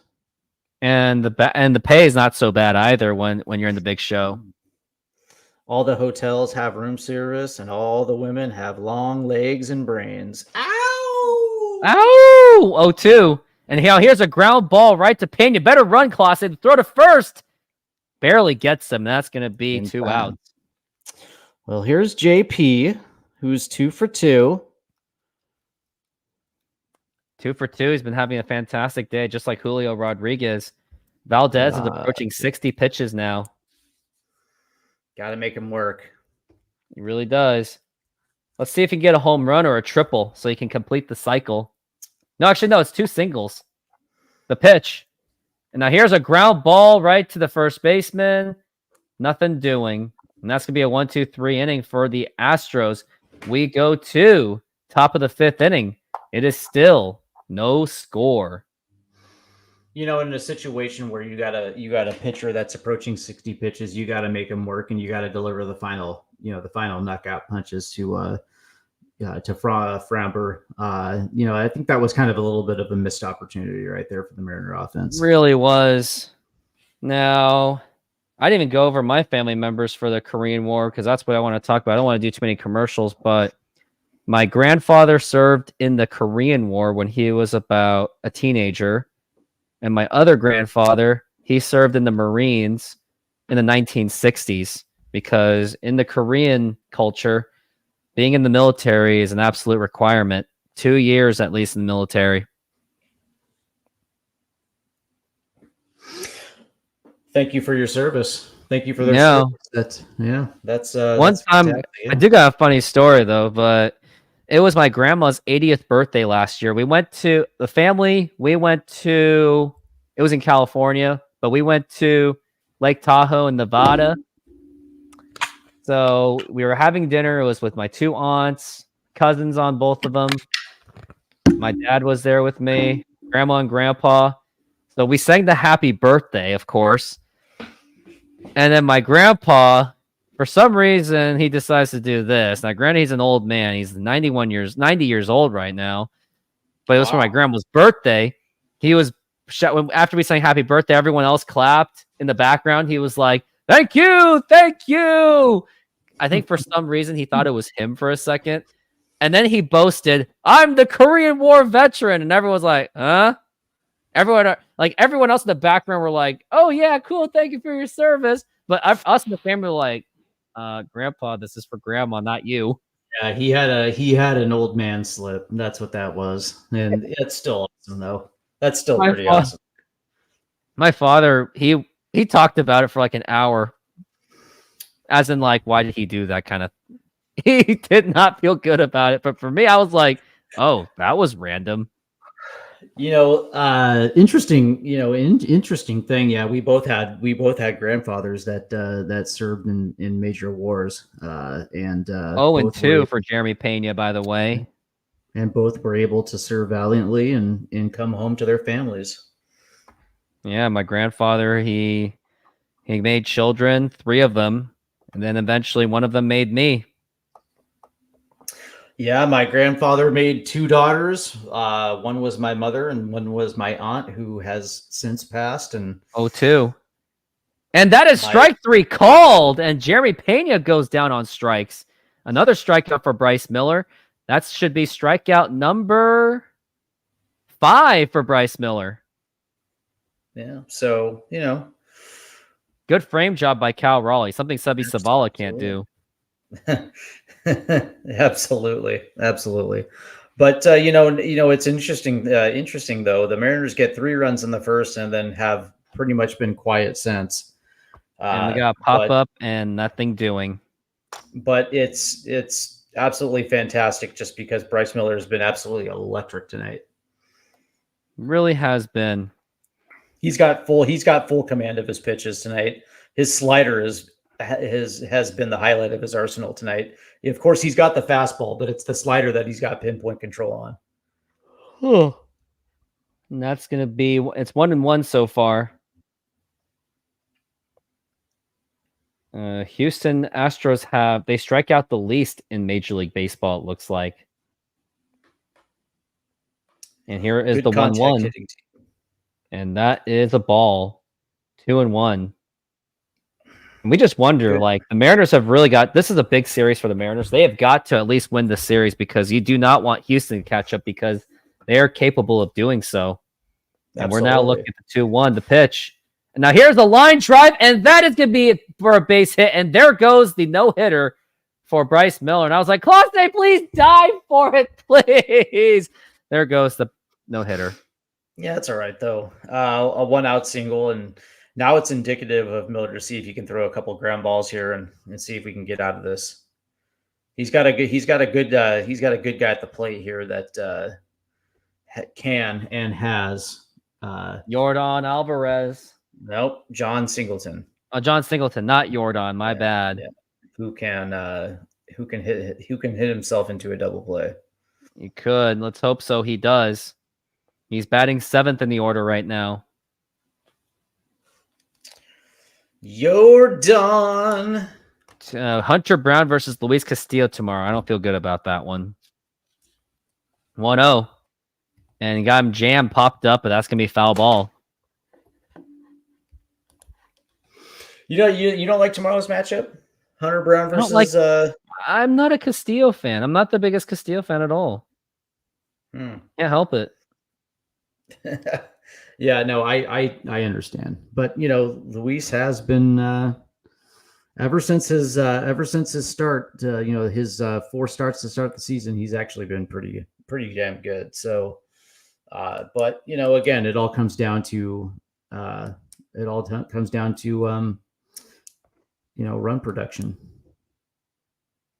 Really does. Will the Mariner offense give Castillo the 3-run lead that they gave Bryce tonight? Bryce Miller? No idea. And that has popped up again. That's going to be strike 2 for John Singleton.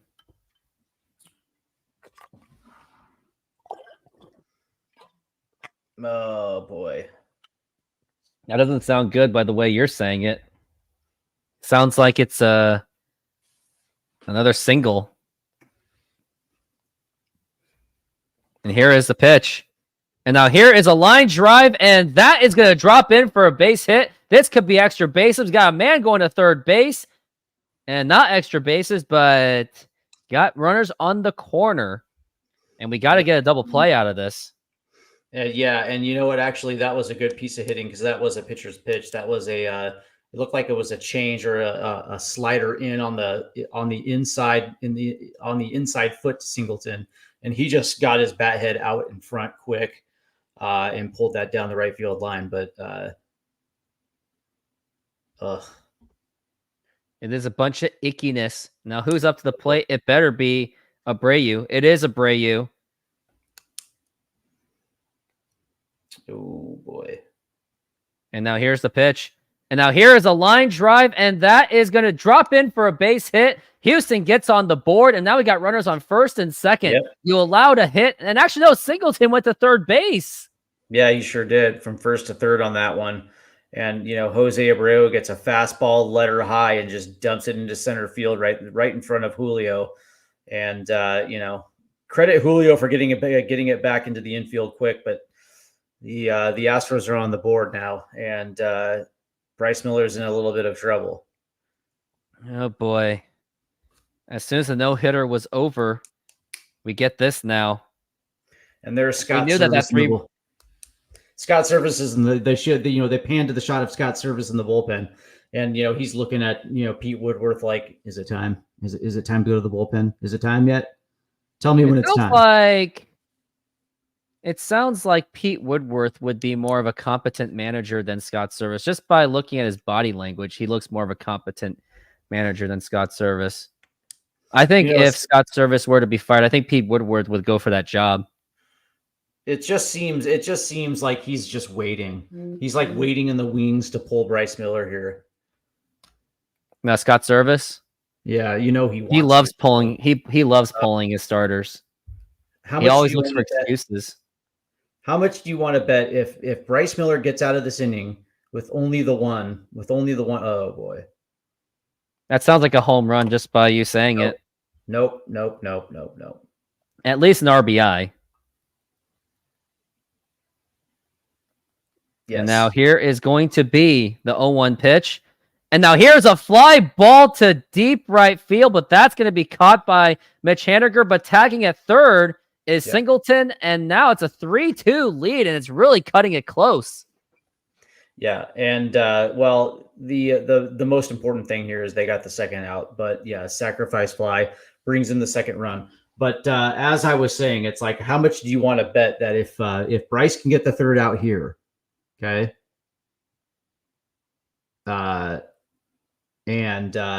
He escapes. How much do you want to bet that he's gonna pull Bryce after this inning and go to the bullpen in the top of the sixth? He is right now at 61 pitches. I think he'll get one more. Here's another line drive, and that is going to be a base hit. This could be extra bases as well. And Altuve gets on the second, and they are now finding it on Bryce Miller. Yeah, and again, it's a letter high fastball, and it stays out over the plate, and then of course, Altuve is not going to miss that pitch. We all know that a 3-0 lead was not going to be enough against this Houston team. We knew that was the case. And now you got a dangerous guy in Kyle Tucker. And then you got Yordan Alvarez, so you definitely want to get any of these guys out.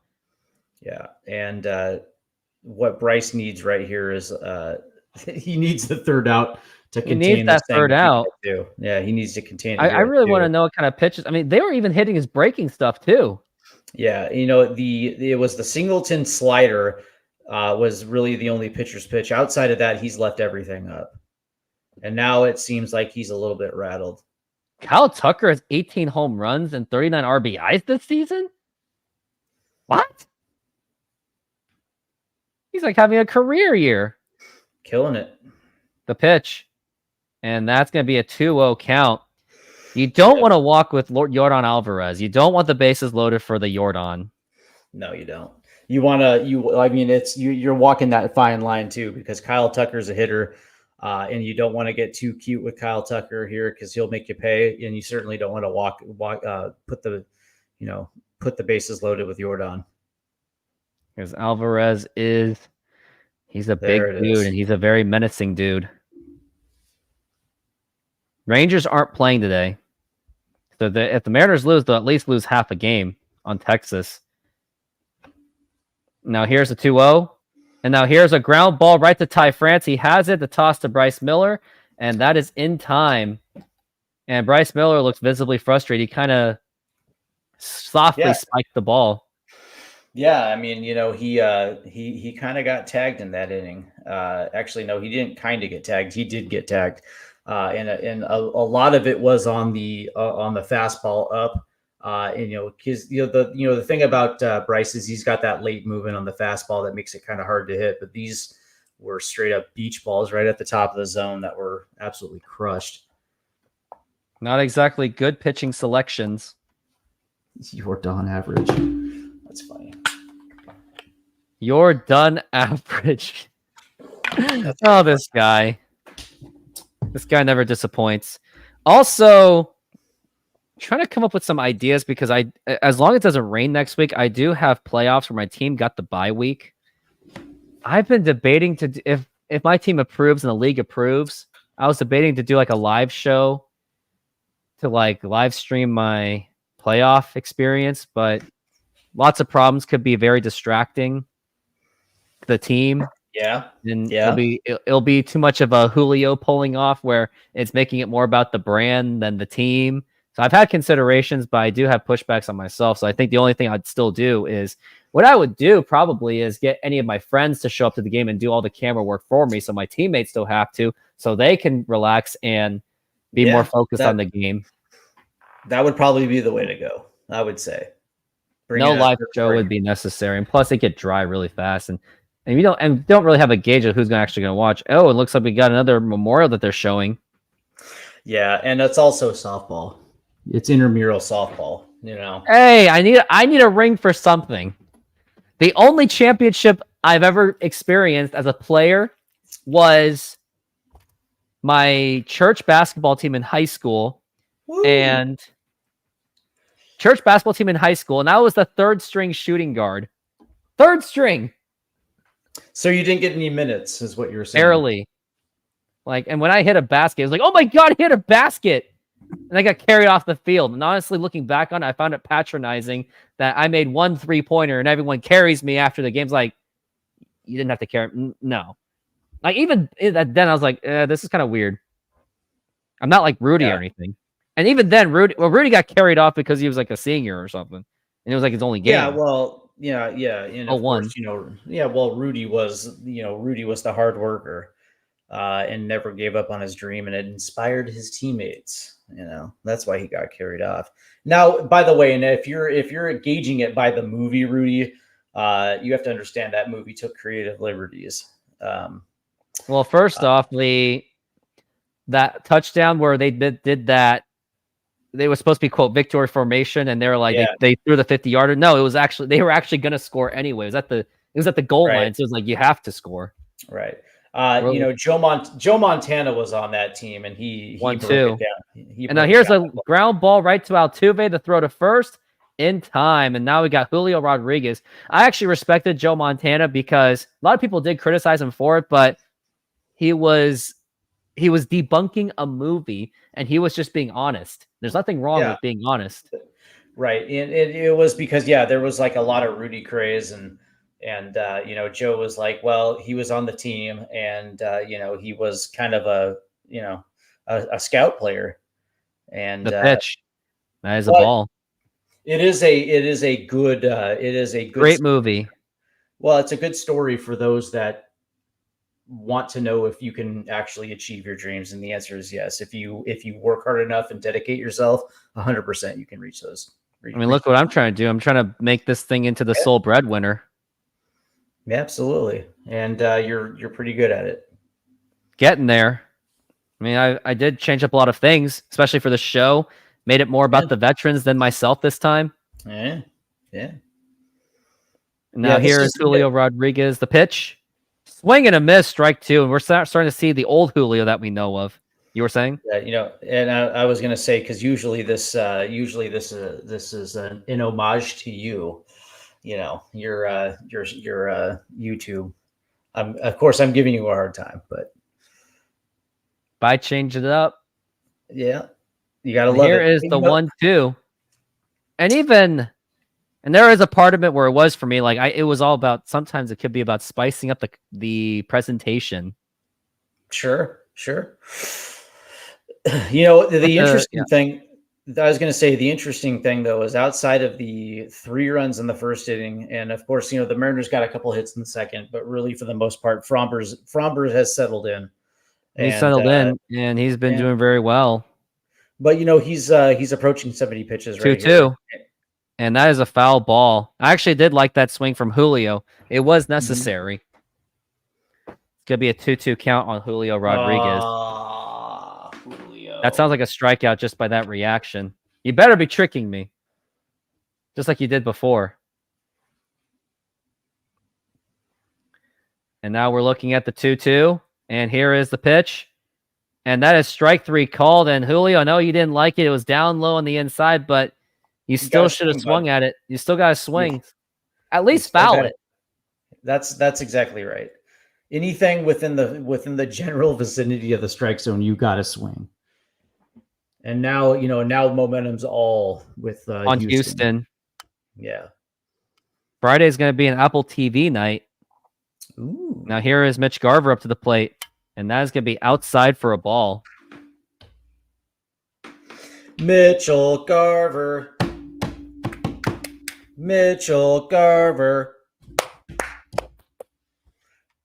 And now we're looking at the 1-0, and here is the pitch. And try to do the frame job, but that didn't happen. The Celtics just swept the Pacers, and they are going to the NBA Finals. They'll be going in as favorites against, prospectively, the Dallas Mavericks if they are able to close it. And you got to give it to the Dallas Mavericks with Luka Doncic and Kyrie Irving also having a fantastic performance. The 2-0. And now here's a fly ball to center field. That's not going to get anything done. He makes the catch, and that's going to retire the side. We go to the top of the 6th inning. I do think Bryce Miller is going to get another inning. I don't think he's going to go 7. 7's not going to happen just based on what happened. Right. And I hate to say it, I won't be 100% opposed if he's pulled going into the 7th inning. I'm still 50-50 about it, but because he's not pitching a shutout, then you can't really blame him because he's already been figured out. Yeah. Well, I got to say that it's been fun, but it was a lot of fun. Yeah, it was a lot of fun. I want to thank you again for having me on, and we'll do this soon. We'll do it soon. There's a possibility that I could do the entire series possibly, depending on my work schedule. Well, you guys have a great evening. Have a good night, yeah. guys. Thank you. Thank you, Steve. And now he is out for the day. And let's hope the Mariners can actually win this game, because I would hate it to see them lose.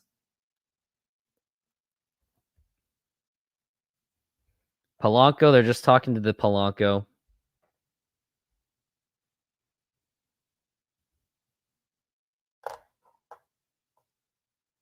And there's a small possibility that I might get the Jay Trident podcast onto the show. So if you have him on Twitter or on his YouTube, nag him to get on the show. I gave him the link.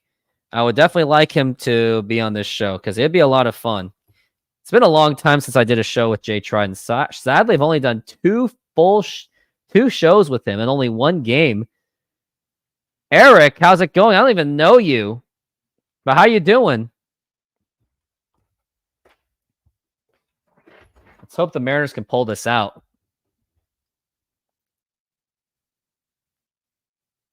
I don't even know what they're talking about at this point.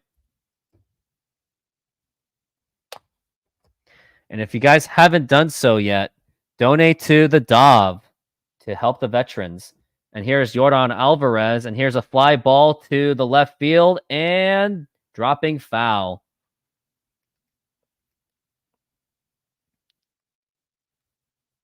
We're looking at Jordan Alvarez. He is 0 for 2 right now, batting .266, 9 home runs and 22 RBI. So he hasn't done much this game, but he very much has the opportunity, as Houston may have the upper hand as of now. And I don't really need these headsets right now. It's kind of squeezing my head. And now we're looking at the 0-1 for the Alvarez. Here's the pitch. And that is fouled, and that's going to be strike 2. Bryce Miller is now in the 6th inning. He has 67 pitches, and I would imagine that this is going to be his final inning. I don't see him going into the 7th inning. I'd be shocked if he does, knowing Scott Service and his bullpen tactics. And we're looking at the 0-2, and here is the pitch. Up high for a ball. That's going to be a 1-2 count on Yordan Alvarez. Kind of want to check where my subscriber count is at, because it has been on the rise. I'm at 1676 so far. 24 to go until 1700. Here's the 1-2, and that is fouled again. And Yordan Alvarez, he is staying alive.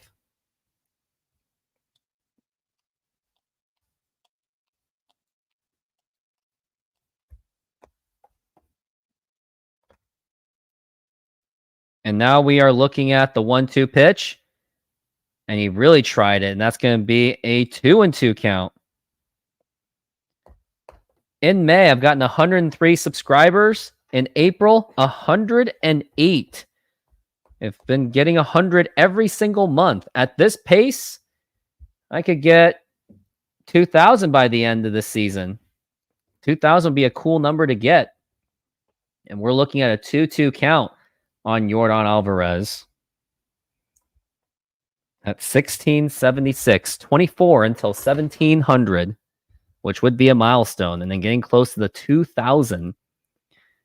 And now we're looking at the 2-2, and that is up high for a ball, and Bryce Miller really is struggling to find that strike zone, and I really do think that he might actually walk him. And I think at this point, I think Scott Service might actually pull him after this inning, because he has been a little bit exposed. And now here's the 3-2, and that is outside for ball 4, and Yordan Alvarez is going to get on base with a walk with no outs so far. Rest in peace to Bill Walton from 1952 all the way to 2024. He unfortunately did pass away. Definitely going to miss his goofiness. He was one of the more goofy people. But yeah, you know, he was goofy, but that's who he was. And now here is Alex Bregman up to the bat. Here's the pitch. And that is going to be a strike. The sad thing was he had the 0-2 count on Yordan Alvarez.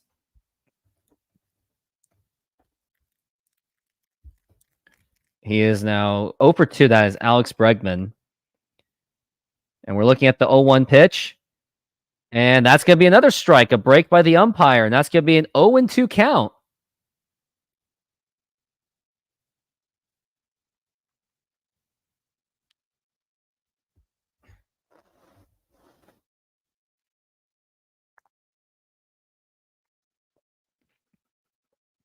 And we're looking at the 0-2.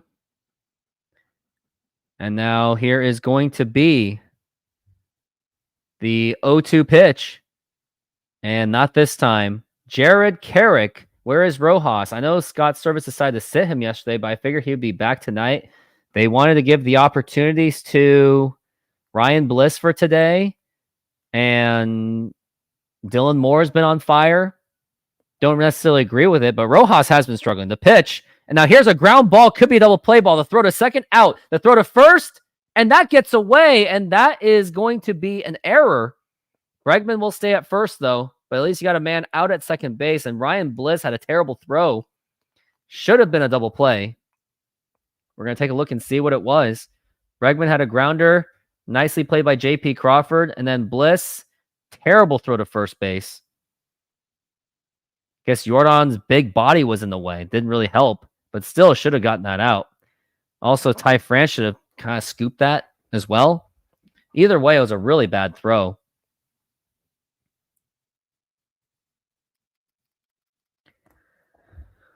"76 pitches for Miller. I really do think that his time could be up.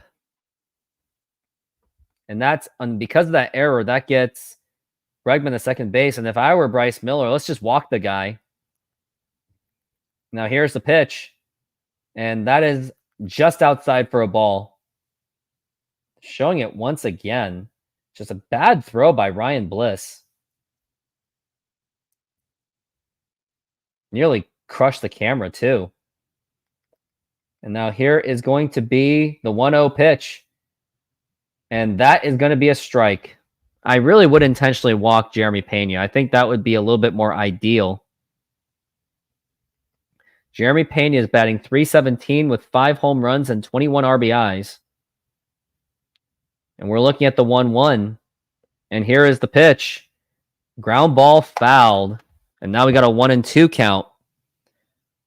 We're here at the top of the 6th inning. It is 3-2 Mariners. They scored 3 quick runs in the first inning, but they haven't scored since. And now we're looking at the 1-2. And here is the pitch. And that's going to be a slider, and that's going to be a 2-2 count.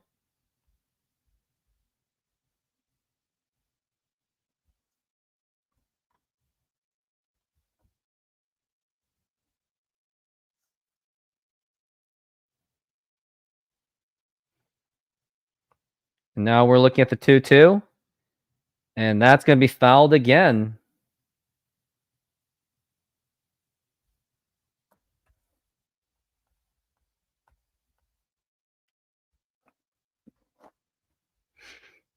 Still 2-2 for Jeremy Pena. And here it is. And that nearly hit him. And that's going to be a 3-2 count. And Bryce Miller is really showing, I think that his time might be up. I mean, I think even if he gets out of this inning, he's not going to pitch in the 7th inning. And I think Scott Service, if he walks him again, I think he's going to give it to the bullpen. I mean, I was telling him to walk, so why waste the pitches if you were already going to walk him anyway? And we're looking at the 3-2. And the 3-2 pitch. And that is strike 3 called, and down he goes, and that is 2 outs for Bryce Miller for the Astros. 83 pitches for Miller, and I do think that his time is going to be up, and I think, is Scott Service going to be coming out? It was a nice fastball. Had a nice breaking stuff to it. Cal Raleigh's just trying to get him going, get him all calm. Scott Service is looking at his lineup card thing, but I do think his time could be up if he doesn't get out of this. But like I said, I think he's done after this inning. And now we got Jake Myers, who was part of extending that inning last inning for the Astros. And here is the pitch. And that is outside for a ball.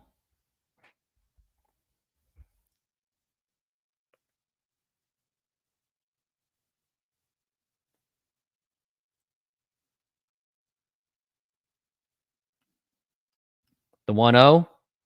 And that is going to be fouled, and that's going to be a 1-1 count. With runners in scoring position, Jake Myers is a .361 hitter, 1 home run and 14 RBI. So he's been he's been having a good season so far.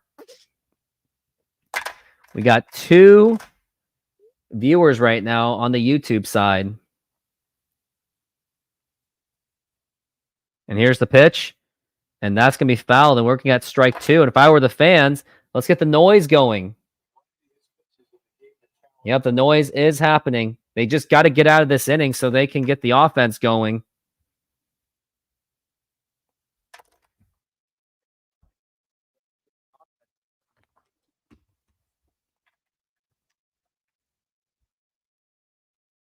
And we're looking at the 1-2 so far.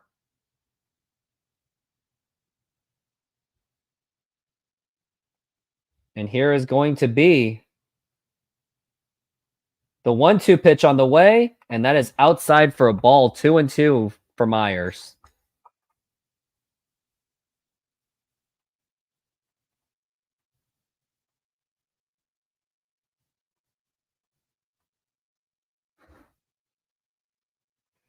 Two count, and here it is, and that is fouled again.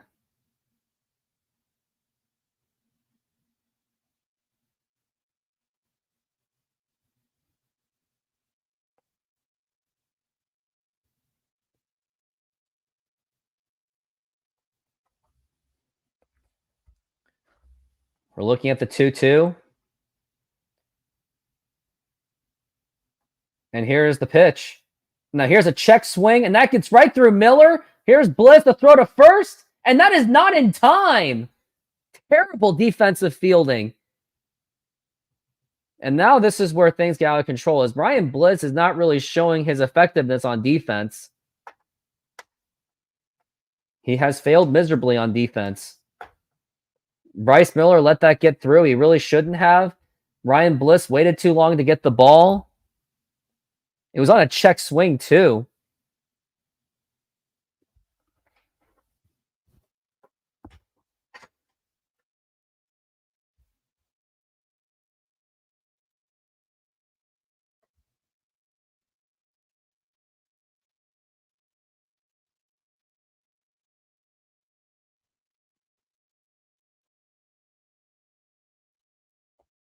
This is where it gets very concerning.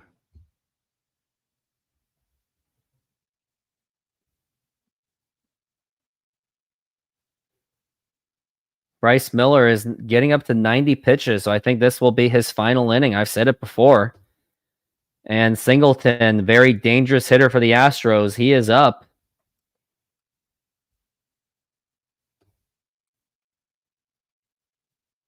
And now we are looking at 89 pitches for Miller. And here is the pitch. And that is low for a ball.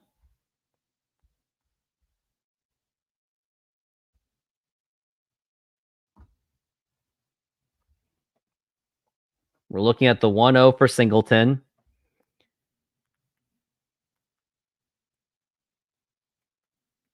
And here's the 1-0. And that is going to be a strike. We're looking at a 1-1 count. Can't believe the Mariners couldn't get out of that inning. Ryan Bliss was lazily waiting on that fielding. I mean, I don't care if you're just a rookie. Got to figure it out. The pitch. Swing and a miss, strike two. We're going to try this again. We're looking at the 1-2. And they have an opportunity to get out of this inning.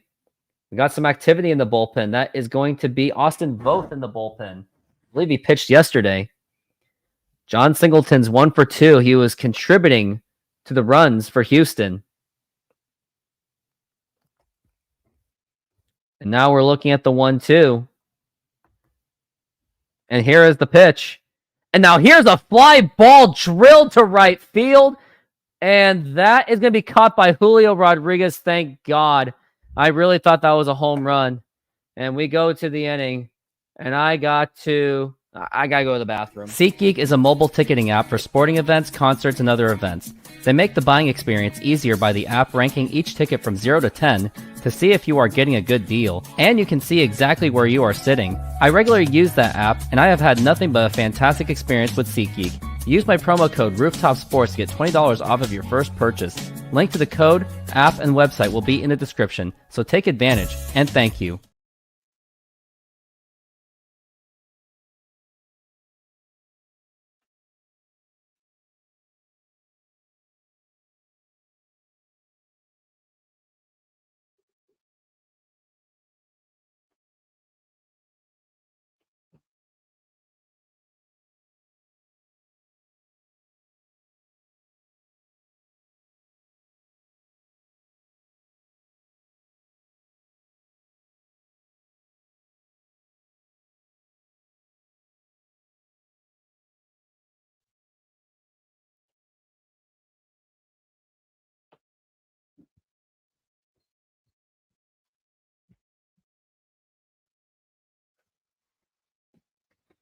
It looks like I am back, and yep, use my promo code Rooftop Sports.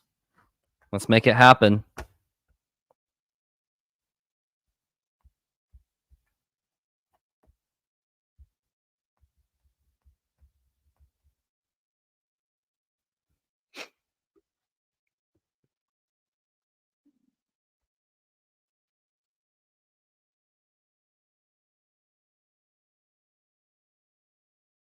And it looks like we are back from the break. They are showing the Port of Seattle.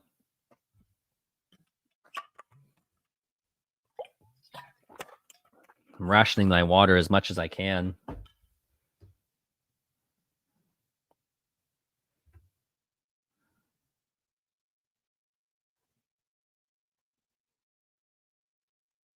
Now here's the pitch to Cal Raleigh, and that is a strike, and that is Valdez, who is still on the mound. Although he gave up the 3 quick runs, he's really been shutting down the Mariners ever since.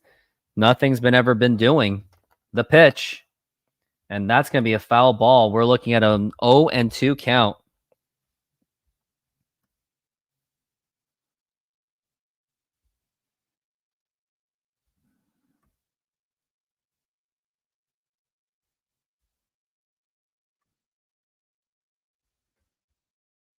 And now we're looking at the 0-2, and here is the pitch.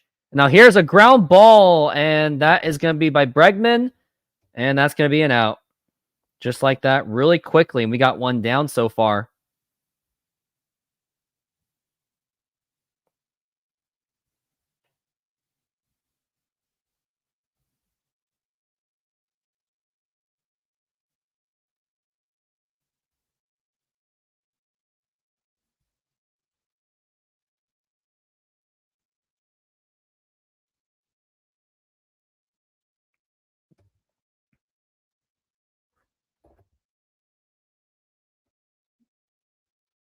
And now here's the pitch, and that is up high for a ball.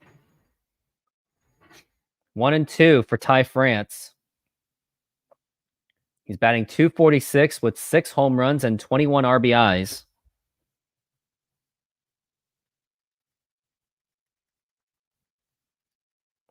And now here is the 1-0 pitch, and that is fouled once again.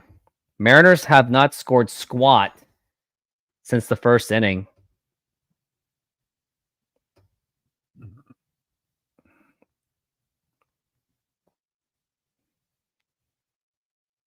I don't even know if they've even gotten hits ever since.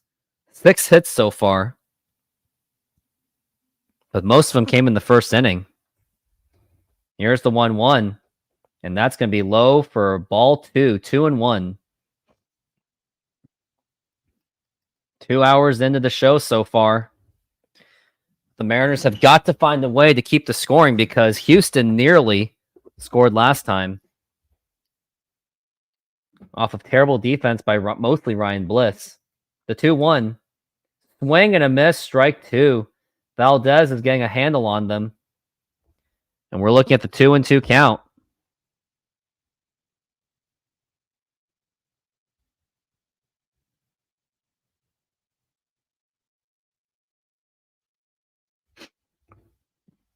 And here is the 2-2 count.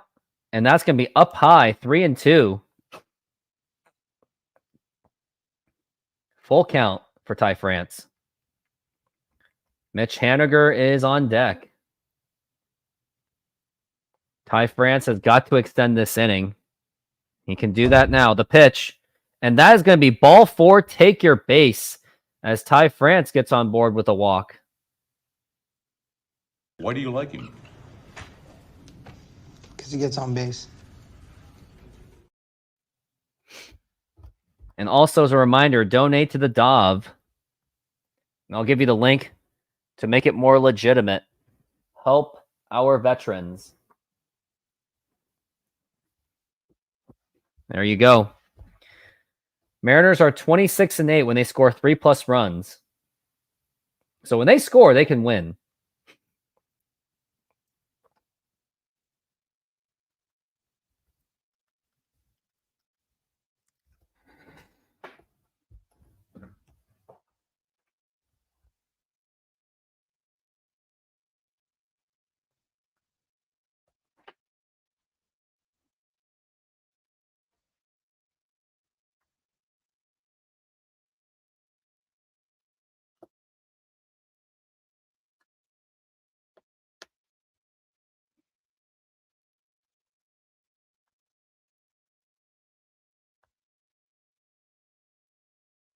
And now we're looking at the pitch, and here it is. And that is going to be a strike for Mitch Haniger. Mitch Haniger's really got to get it going. I got some more YouTube viewers. If I could really use some more comments. And we're looking at the 0-1 so far. And here's the pitch. And that's going to be a foul ball.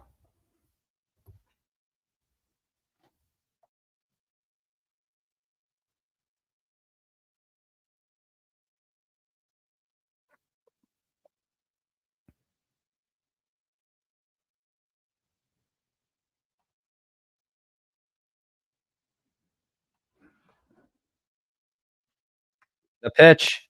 And that's going to be low once again.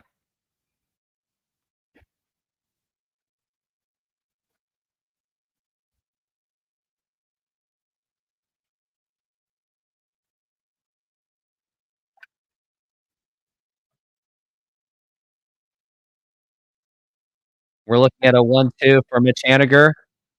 And here's the pitch. And that is just low for a ball.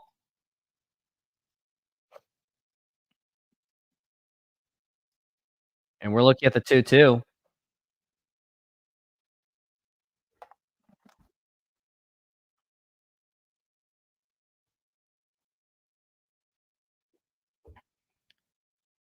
And we're looking at the 2-2 for Mitch Haniger.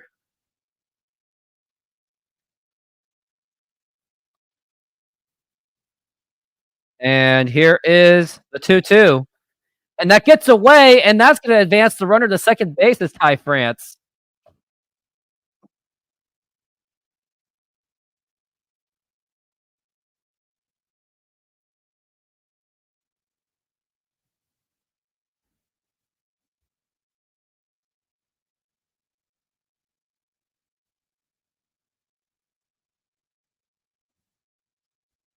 Montero in the bullpen, Rafael Montero. And now here is going to be the 3-2 to Mitch Haniger on the way.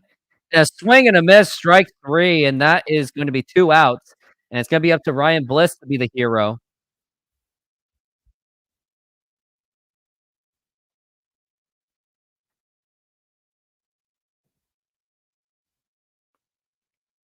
And that makes me a bit nervous because Ryan Bliss has got to find a way to redeem himself after his defensive futilities.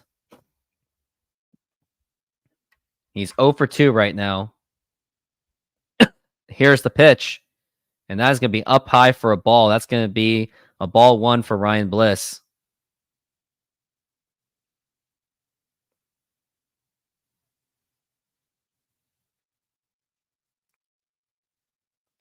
He is 24 years old. Went to Auburn University.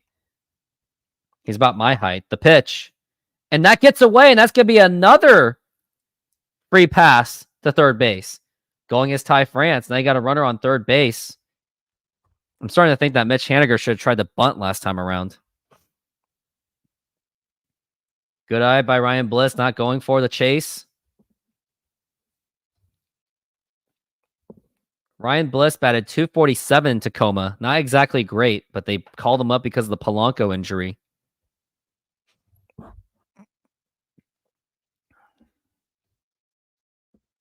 Sam Haggerty's also been placed on a 60-day IL, so there's been a lot of injuries going on. And now here is the 2-0. And that is in there for a strike. Bliss did not like the pitch, but I guess he can take one, but you don't really have much to burn. On deck is going to be Jonathan Clase, and I really think it should be Luke Raley, the pitch. And that's going to be a ball 3-1 to count.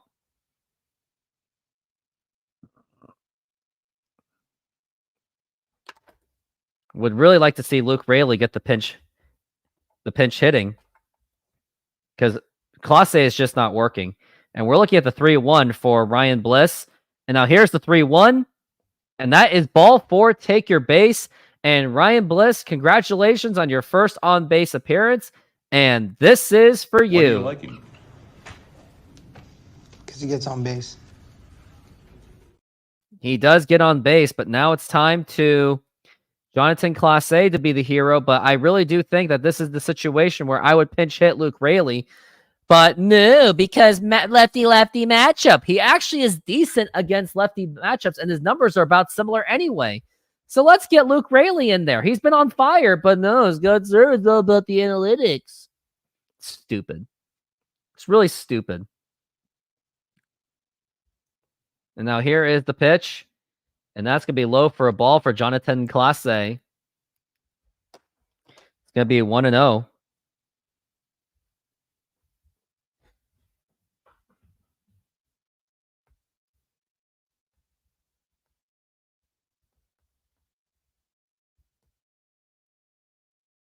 And we're looking at the 1-0, the pitch. And that is going to be ball 2, 2-0.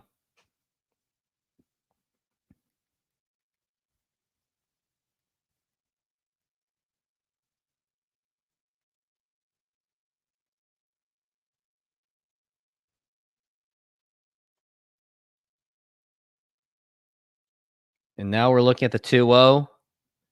And here is the pitch. Now here's a ground ball right to Pena. The throw to second in time. No runs happening. Pinch hit Luke Raley, for God freaking sake. This is just frustrating to watch. Luke Raley should have been pinch hitting that one. I don't care if it's a lefty. I don't care about lefty righties. But now we're on commercial break. SeatGeek is a mobile ticketing app for sporting events, concerts, and other events. They make the buying experience easier by the app ranking each ticket from 0 to 10 to see if you are getting a good deal, and you can see exactly where you are sitting. I regularly use that app, and I have had nothing but a fantastic experience with SeatGeek. Use my promo code ROOFTOPSPORTS to get $20 off of your first purchase. Link to the code, app, and website will be in the description, so take advantage, and thank you. Very much thank you. And use that promo code Rooftop Sports for the $20 off. Talking to Josh Rojas, who also should be playing right now. I mean, I would pull out Ryan Bliss at this point because he's not going to get anything done. He got the walk, but that's about it.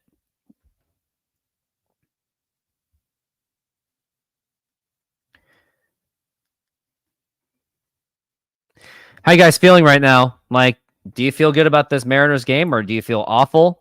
But all I know is I think Bryce Miller is done. It's going to be Trent Thornton. 93 pitches for Miller, so we have seen enough out of Bryce Miller. He struggled in one of those innings. He struggled in the last 2 innings, which really warranted him to be out of this game, unfortunately.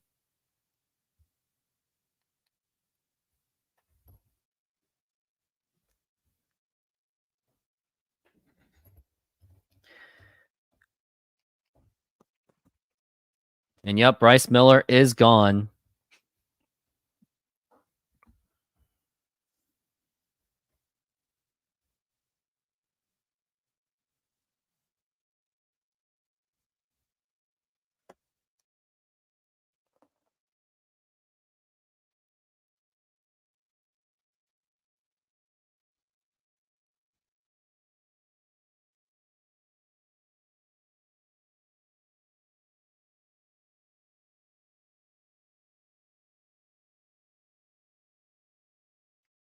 And now we're looking at Trent Thornton, who has a 2.95 ERA.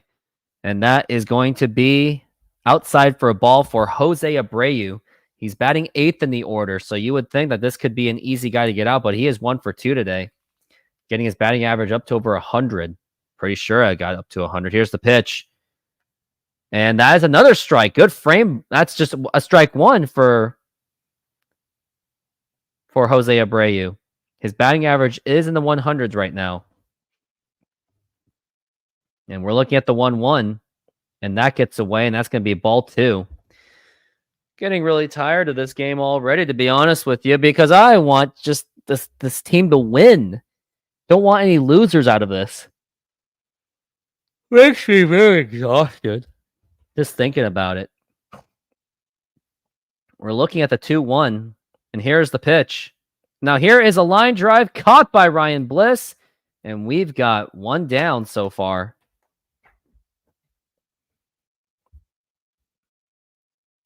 Tomorrow, we've got Astros and the Astros and the Mariners again. They'll be back at it tomorrow.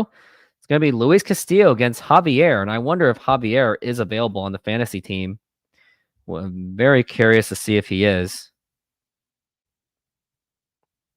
And this is Victor Caratini. Here's the pitch, and that is going to be a foul ball.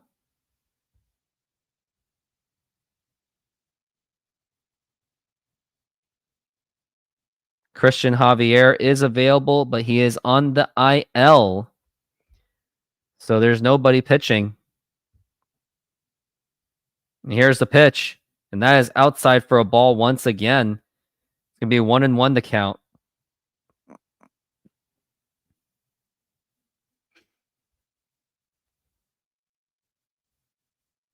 The pitch. And now here's a ground ball, and that is going to be a fair ball, and this is going to be extra bases. He's going to second. No, he doesn't go to second base. He stays at first. Good play by Mitch Haniger to at least keep the guy at first base.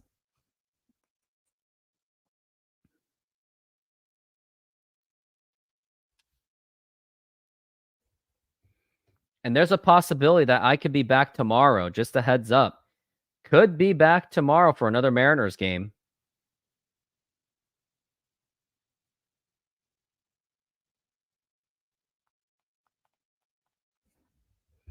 And now here is Jose Altuve, who has a chance to do some damage. We got the top of the lineup coming up.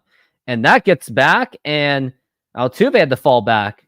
Looks like Trent Thornton was just trying to throw him off on that one.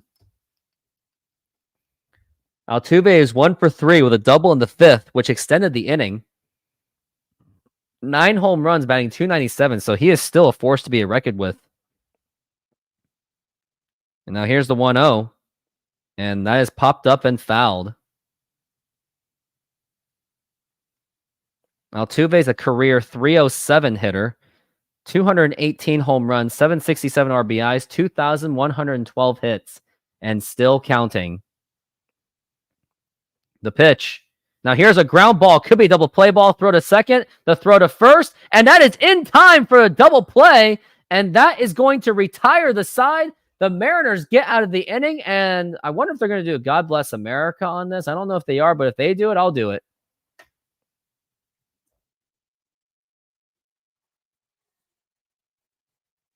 It looks like they are doing it. Yep, they're going to do it.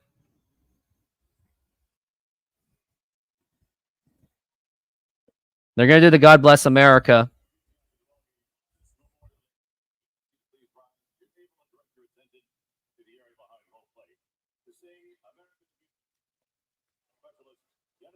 America the Beauty.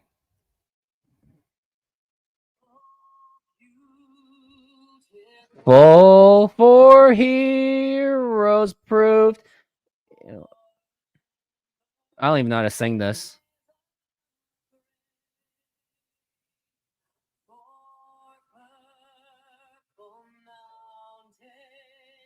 There are people sitting.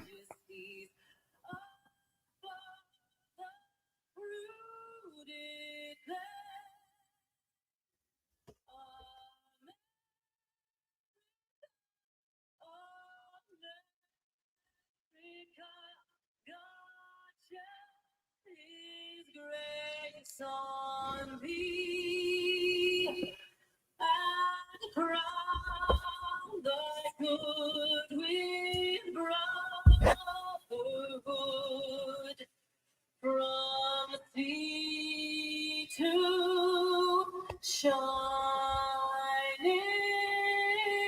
sea. Very good. And now we're going to go into the 7th inning stretch. Everyone, take me out to the ball game. Take me out to the ball game. Take me out to the crowd. Buy me some peanuts and Cracker Jacks. I don't care if I ever get back. So let's root for the Mariners. If they don't win, it's a shame. It would be a shame because I don't want to lose to a bitter rival, the Houston Astros. For it's 1, 2, 3 strikes, you're out at the old ball game. And that was Take Me Out to the Ball Game. What do I think about Bryce Miller today? He was on fire until the 5th inning, and next thing you know, he got rocked. So it did make sense to pull him out. See, that is a game where you can pull out Bryce Miller and put it in your bullpen. But when you had Brian Wu dealing like several times, like there was no reason to pull him out. And Zafori is here. Nice to see you. I gotta drink this water still. Don't really have much left right now.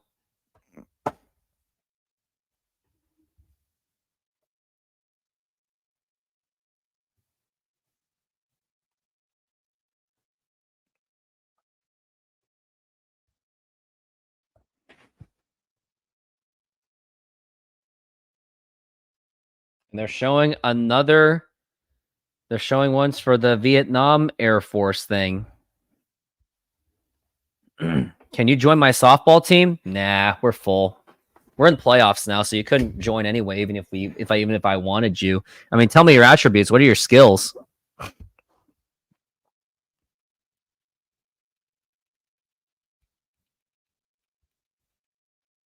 And we are back from the break.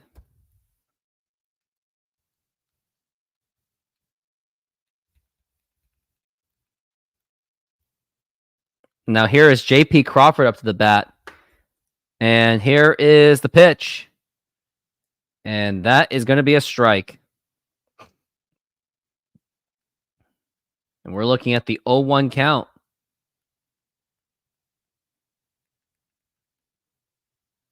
And here it is. And that is another strike, 0-2. And Kevin Kirby, do you go to Aqua Sox games? Like, do you live in Everett or in that Snohomish area? J.P. Crawford's 2 for 3 with a double and a single. Needs a home run and a triple for the cycle. Probably not going to happen, though. He's batting .219 with 3 home runs and 10 RBIs. And now here's the 0-2 pitch by Rontero. And that is going to be a foul ball.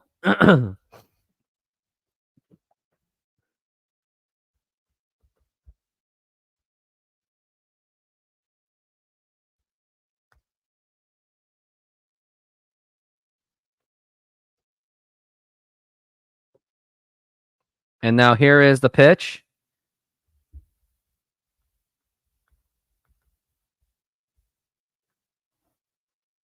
And that is going to be another ball. 1-2. Well, it's just a ball. And now here is the 1-2. And that is strike 3 called, and that is another out. Well, 1 out. Kirby, did you play Legion? I don't know. Who's this? And my hip is hurting a little bit. And that was strike 3 called. And now we've got Dylan Moore up to the bat. He's really got to do something for this team right now. I don't know who else is going to step up. Here is the pitch. And that is outside for a ball.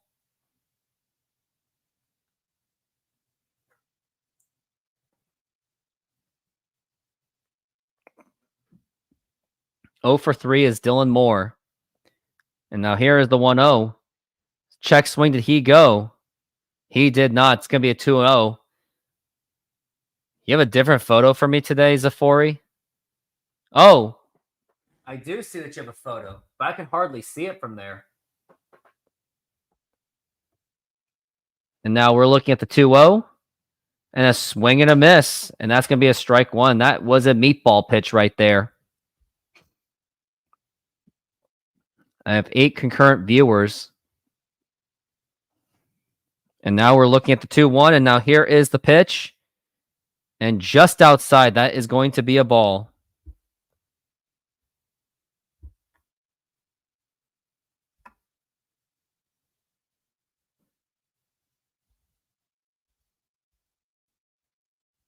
And here's the 3-1. And that's going to be a foul ball.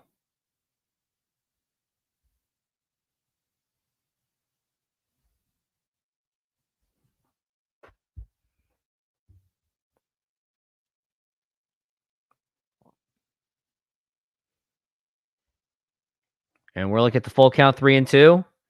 And that is ball 4, take your base. And Dylan Moore gets on base with the walk. And Dylan Moore, this is for you. Why do you like him? Because he gets on base. And indeed, he does get on base. And now, Julio Rodriguez is up to the plate. In his last 3 games, his 6 hits, 2 of them were home runs, 4 of them were singles. Let's hope that Julio Rodriguez can make something happen. Batting 3rd in the order, which is more ideal for him. The pitch, foul ball. Looks like he's trying to be the hero. If you put the message on the screen, you will see it better. If you put the message on the screen.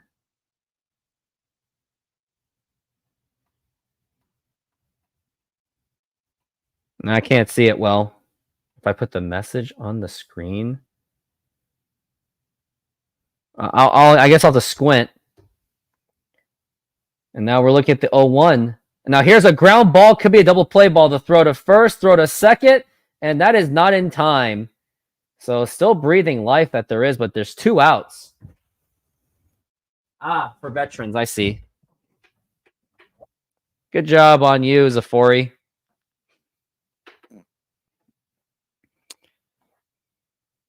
Julio got on top of it.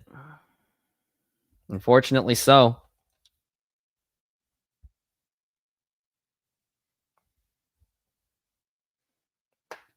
He was barely safe. Julio Rodriguez was. And now here is Mitch Garver, which I don't agree with him being the cleanup hitter on this one. At this point, just hit the bomb. You're 2 outs right now because you can't trust anyone else. Throw to first. Barely safe. Mitch Garver is 0 for 2 with a walk. He did score.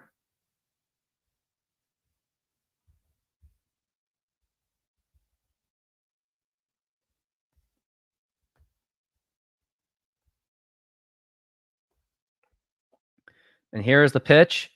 And that is foul ball. And we're looking at a strike 2, I believe, already. Or it's a strike 1.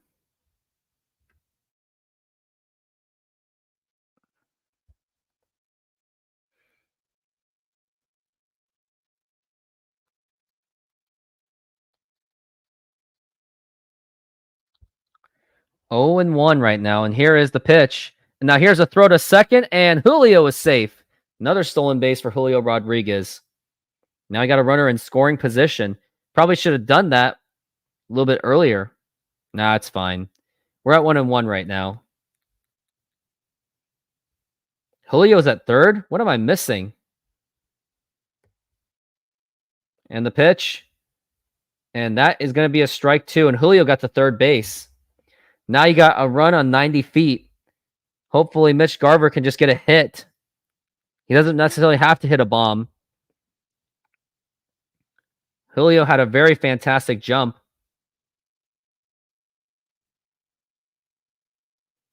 Julio is trying to be the hero. And now we're looking at the 1-2. And here is the pitch.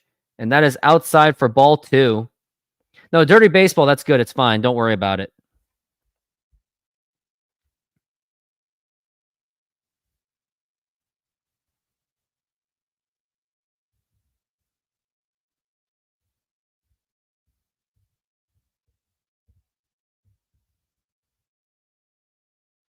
Now here's the 2-2.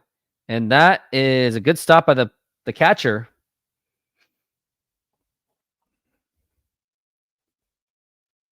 Got 10 viewers right now on YouTube. If you're new, hit subscribe. And also, do more than just that. Also would like to see you donate to this channel as well.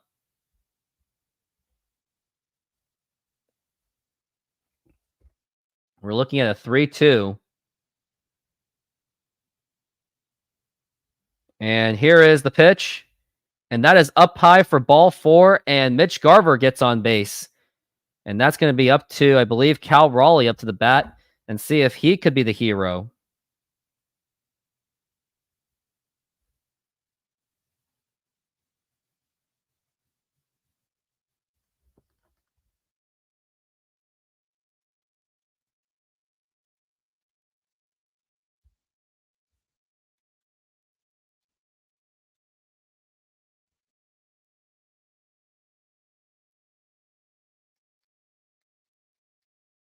Yep, Cal Raleigh's got to do something. And hopefully he can.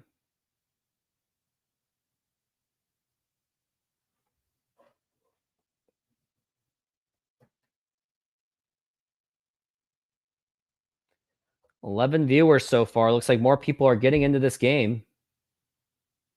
Julio with his goofing around still. He's really got to cut that out. He's too much of a goof around kid. Gonna be honest with you guys.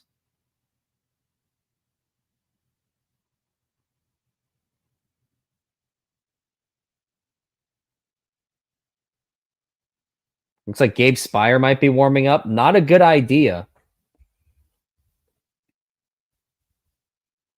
Now here's Cal Raleigh's on his left side this time. Here's the pitch.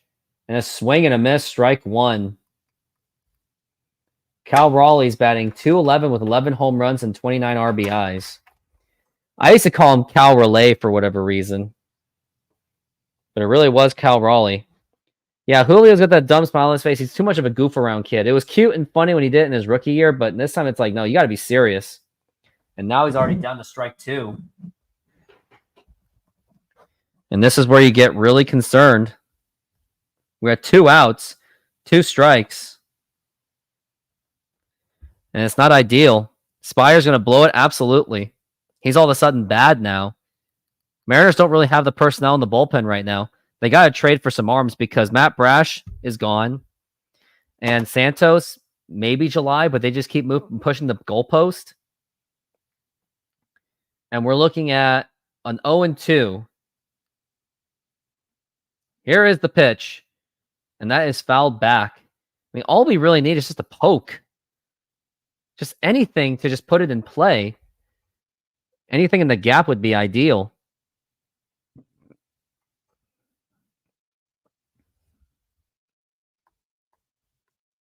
And now we're looking at the 0-2. And here is the pitch. Check swing. Did he go? He did not. Yeah, that's the thing I'm worried about Santos. Why does he keep getting moved back?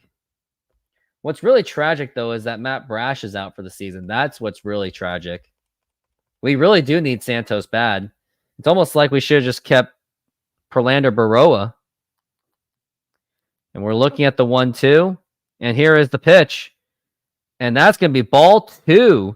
A 2-2 count for Cal Raleigh. We are looking at 23 concurrent viewers, while I really have 10 or 9 on my YouTube. We're looking at 83 views so far. And now here's the 2-2. And here's a fly ball popped up, but it's going back. So Cal Raleigh is still alive. He's been fouling out of the storm. 25 pitches for Montero this inning. He has struggled so far, but he has 2 outs on him. Munoz has definitely been better. That's for sure. But that's all we've got right now. And we're looking at the 2-2 count on Cal Raleigh. Because the opportunity to score in the run, the 2-2. And that's going to be a 3-2 count. On deck is going to be, who in the world is on deck? It's going to be Mitch, or it's going to be Ty France. Wonder what the Mariners are going to do here. We're looking at a 3-2 count so far. Don't know what's going to happen. It's a strikeout. I know what it is. And here's the 3-2. And now here is a fly ball to right field, and Tucker makes the catch. And that's going to retire the side, and we go to the top of the 8th inning. It is still 3-2 Mariners, and they are just barely hanging at the skin of their teeth. And I would like to see Trent Thornton just get one more inning to save the rest of the bullpen arms, but that ain't going to happen, for freak's sakes. But I need a breather. Sorry. What should I play right now on the ads? Mariners Star Wars Night is on the way on June 12th, and you may want to feel like a Jedi or a Sith. Sabers Pro is the place for you. They have many different kinds of lightsabers, including the ones that belong to the Star Wars characters we loved, including Luke Skywalker. These are sabers that are not only customizable with the type of sounds and colors you would like, but also works great for dueling. Use my promo code ROOFTOP for 10% off your first purchase. Thank you, and may the Force be with you. Yes, I have Star Wars Night coming up, and I'm also sponsored by Sabers Pro. So use that promo code to get what you need.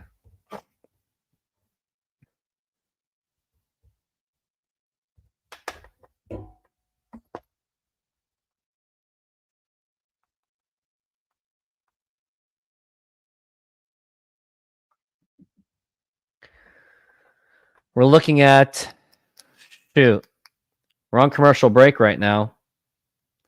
Use the promo code Rooftop for 10% off. If anyone wants a lightsaber,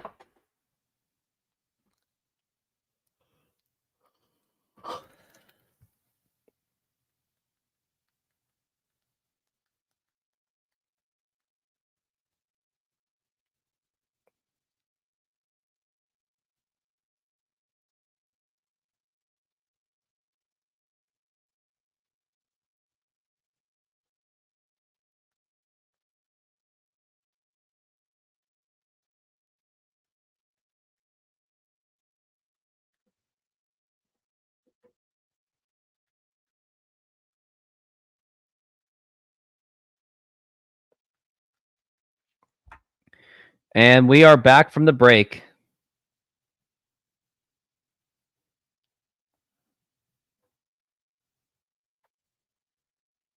And here is, oh God. Why, Scott Service? Why? Do you not even pay attention to his ERA? 6.75. This game's over. Here's the pitch. Swing and a miss. That's gonna be a strike. This isn't gonna end well. Trust me.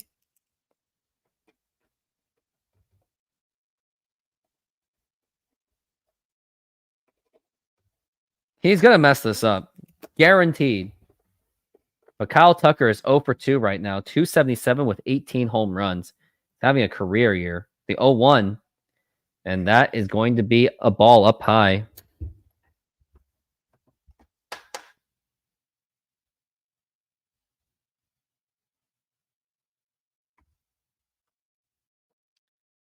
And that is going to be a 1-2.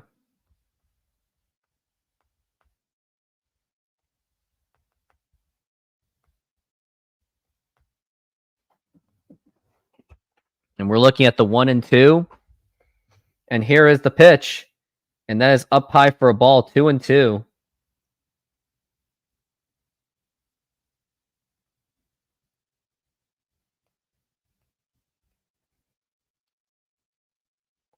And here is the pitch. Swing and a miss. Strike 3. Down he goes. And that's going to be 1 down for the Astros. 5 outs to go, and the Mariners can win this game. Let's hope that is the case. Because I don't want to go into this losing the first game of the series. And next is going to be the dangerous Yordan Alvarez, who, by the way, just kills lefties. So I don't know. Like, this lefty-lefty matchup is stupid. Here's the pitch. And that is going to be a ball. The frame job did not go for it.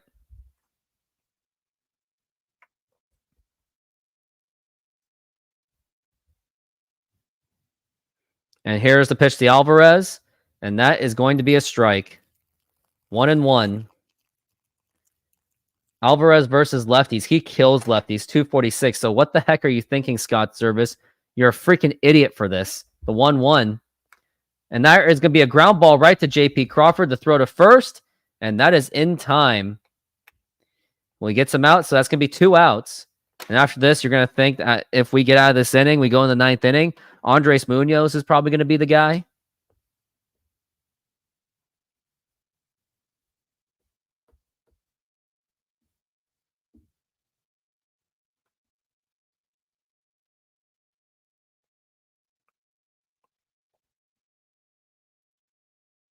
And now we're looking at the pitch. Here it is.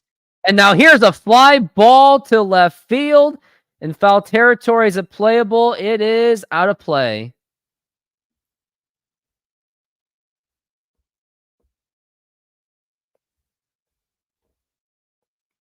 Alex Bregman is now an 0-1 count so far. Spire with 9 pitches. Like I said, I probably would have put in Trent Thornton, but they did the stupid matchup thing. 0-1. And now here's a fly ball popped up, and that should do it. You got third baseman there, Dylan Moore. He's got it, and he makes the catch, and that is going to retire the side. We go to the bottom of the 8th inning.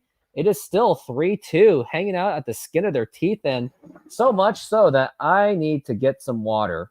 Be right back once again, because I am freaking thirsty right now. SeatGeek is a mobile ticketing app for sporting events, concerts, and other events. They make the buying experience easier by the app ranking each ticket from 0 to 10 to see if you are getting a good deal, and you can see exactly where you are sitting. I regularly use that app, and I have had nothing but a fantastic experience with SeatGeek. Use my promo code ROOFTOPSPORTS to get $20 off of your first purchase. Link to the code, app, and website will be in the description, so take advantage, and thank you.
And we are back from the break, and we are at the bottom of the 8th inning. Game is up 3-2 for the Mariners in favor. And let's hope the Mariners take care of this. Take care of business fast before things get really ugly. And that's the last thing that we truly need.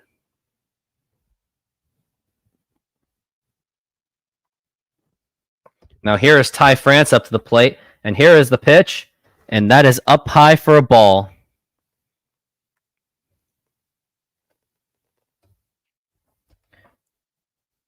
We're looking at the 0-1, 1-0, the pitch. Now here's a ground ball right to Bregman, the throw to first, and that is in time, and we got one down already. I would have went with Sauce, but yep, he did. Gabe Spire had a very encouraging inning, at least. That should bring his ERA down to 6.32. Woo! But yeah, Sauce deserves an opportunity. And now Luke Raley, about time, is hitting the pitch. Swing and a miss, strike one. Raley should be getting much more playing time. That's a problem. Scott Service doesn't give enough playing time, which is very absurd. Getting close to 100 views at 89 views so far. Here, and that gets away, and that actually hits him, and he'll take it going to first base.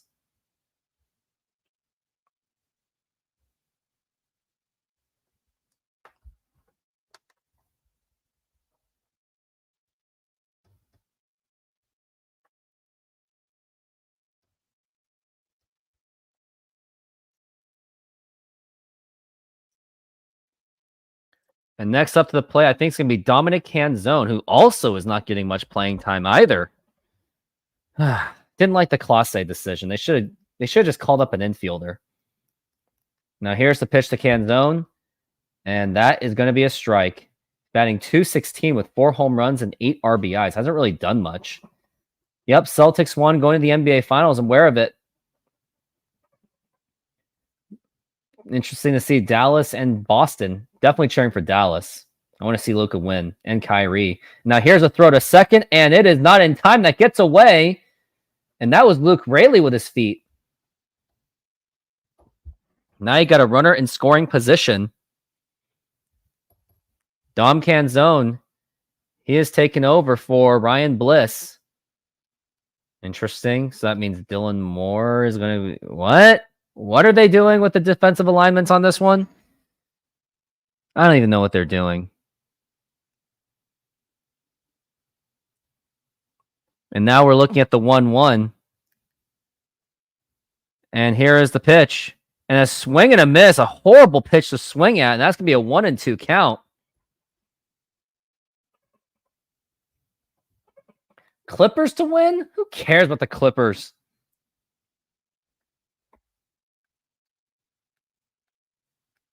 One, two.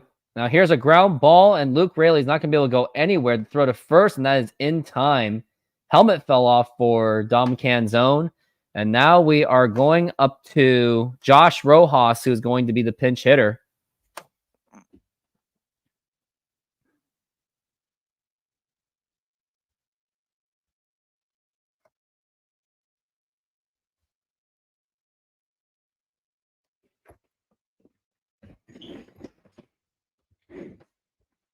We're looking at 8 pitches so far for the pitcher of Houston.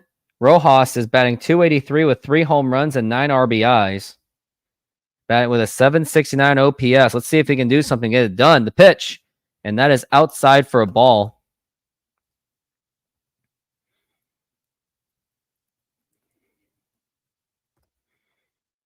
We're looking at a 1-0 count so far. And here is the pitch. And that is going to be a strike. 1-1.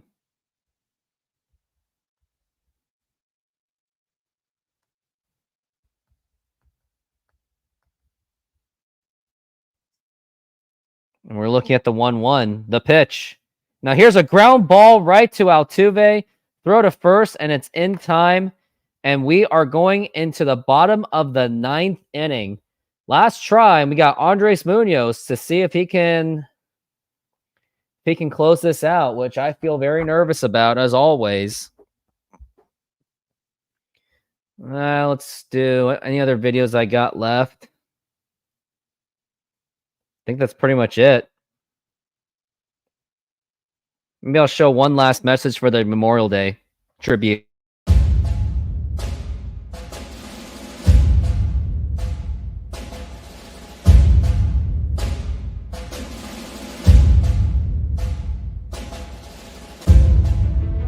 The sight before us is that of a strong and good nation that stands in silence and remembers those who were loved and who in return loved their countrymen enough to die for them. Yet we must try to honor them, not for their sakes alone, but for our own. And if words cannot repay the debt we owe these men, surely with our actions, we must strive to keep faith with them and with a vision that led them to battle and a final sacrifice. Our first obligation to them and ourselves is plain enough.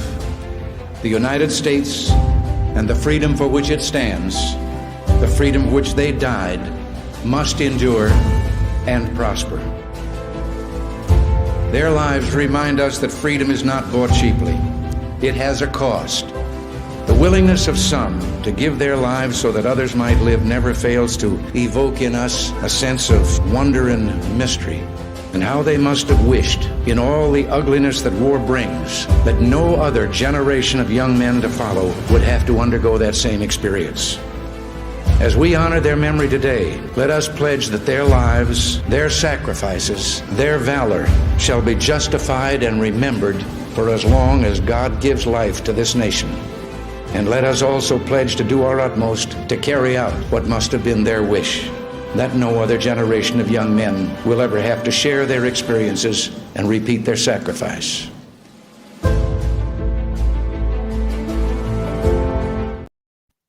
And we are back from the break. It is now 3-2. Mariners have got to finish this off. Munoz, it's a 3-2 lead. Here is the pitch. And that is a strike for Jeremy Pena. The players remaining are going to be Jeremy Pena, Jake Myers, and Singleton. The pitch. And that is going to be low for a ball, 1-1. Got 12 viewers so far.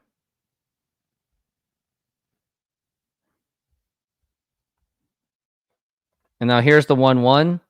Check swinged. He did not go one bit.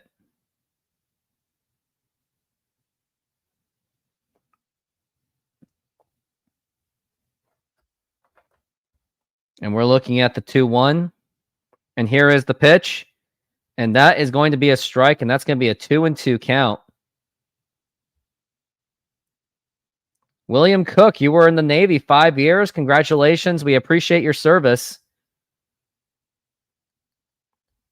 And we are looking at the 2-2.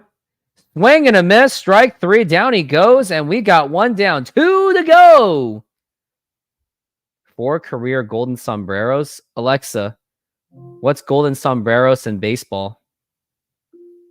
In baseball, a golden sombrero is a player's inglorious feat of striking out 4 times in a single game. Oh, okay. That's pretty bad. Here's the pitch. And that is going to be a strike for Jake Myers. Yep, Steven Diaz, I got that. And if anyone's got some last-minute donations for me, that would be great. I did give the opportunity for donations for the veterans, but then have a donation for me, 0-1, and we got an 0-2 count for Jake Myers. It's going to be an 0-2. He swung and missed. Myers is batting .303 with 6 home runs this season. Let's take a look and see if we can finish this off. And we're looking at an 0-2 count. Andres Munoz is so far on fire. Now here's the 0-2 pitch, and that's going to be low for a ball. That's going to be an 1-2 count so far for Jake Myers. I really want this game to just end and just die. That's where I'm at right now. And now we are looking at the 1-2, and here is the pitch. And now here's a fly ball to foul territory, and that's going to be well out of play.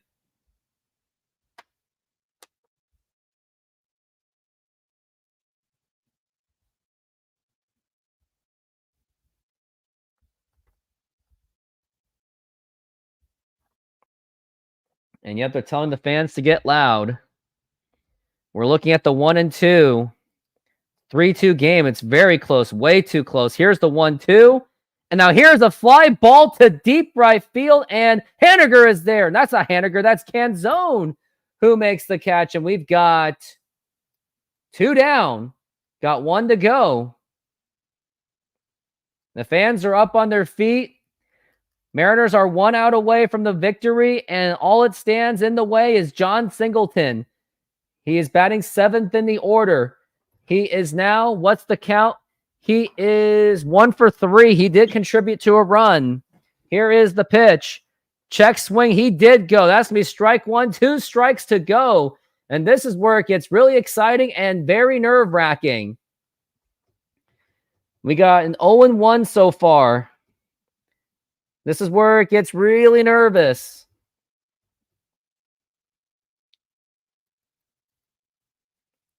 Singleton, he's getting ready. I mean, Singleton can easily just turn this into a tie real easily if he wants to. Here's the 0-1, and that is outside for a ball, 1-1.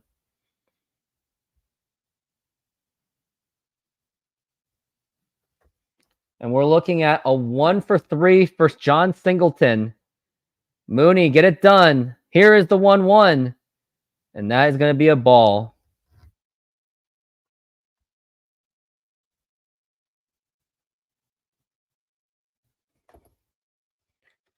We're looking at the 2-1 count for John Singleton. Let's not get the walk, shall we? The pitch.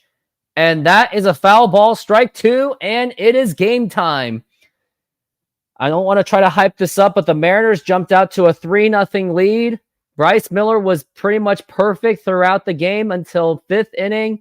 Then the Astros scored 2. Then the bullpen did their job today. Here is the 2-2 pitch and a swing and a miss, strike 3, and the ball game is over. The Mariners take game 1 of this 4-game set against the Houston Astros, and boy, how sweet it is to get a victory on the bitter rival Houston Astros. And now the Mariners have won, and they get on the board. Poor Houston, too bad for you, and hopefully the Mariners can at least win this series. I will not take a split on this one, but let me say this. The win goes to Bryce Miller, loss goes to Valdez. Munoz with his 10th save, and he has just been unbelievable. RBIs by Cal Raleigh with a sacrifice, France with a single, and Haniger with a single. Abreu with an RBI single. Yeah, a guy who didn't even hit 100 gets an RBI. And Incartatini with a sacrifice fly, and the Mariners get away with it. And that's going to do it for me. I am going to take off. And everyone, I just want to say thank you. Thank you for being part of the show. And also, I just want to thank you, veterans, for also serving our country, keeping us safe. And thank you to those in the Korean War that has also helped protect South Korea versus the communist North Koreans. And had it not been for you guys, from the 1950 to 1953, I would be in North Korea, or Korea under communist rule. But that's going to do it for me. Thank you very much for watching, and that's going to be it. And everyone, have a good night.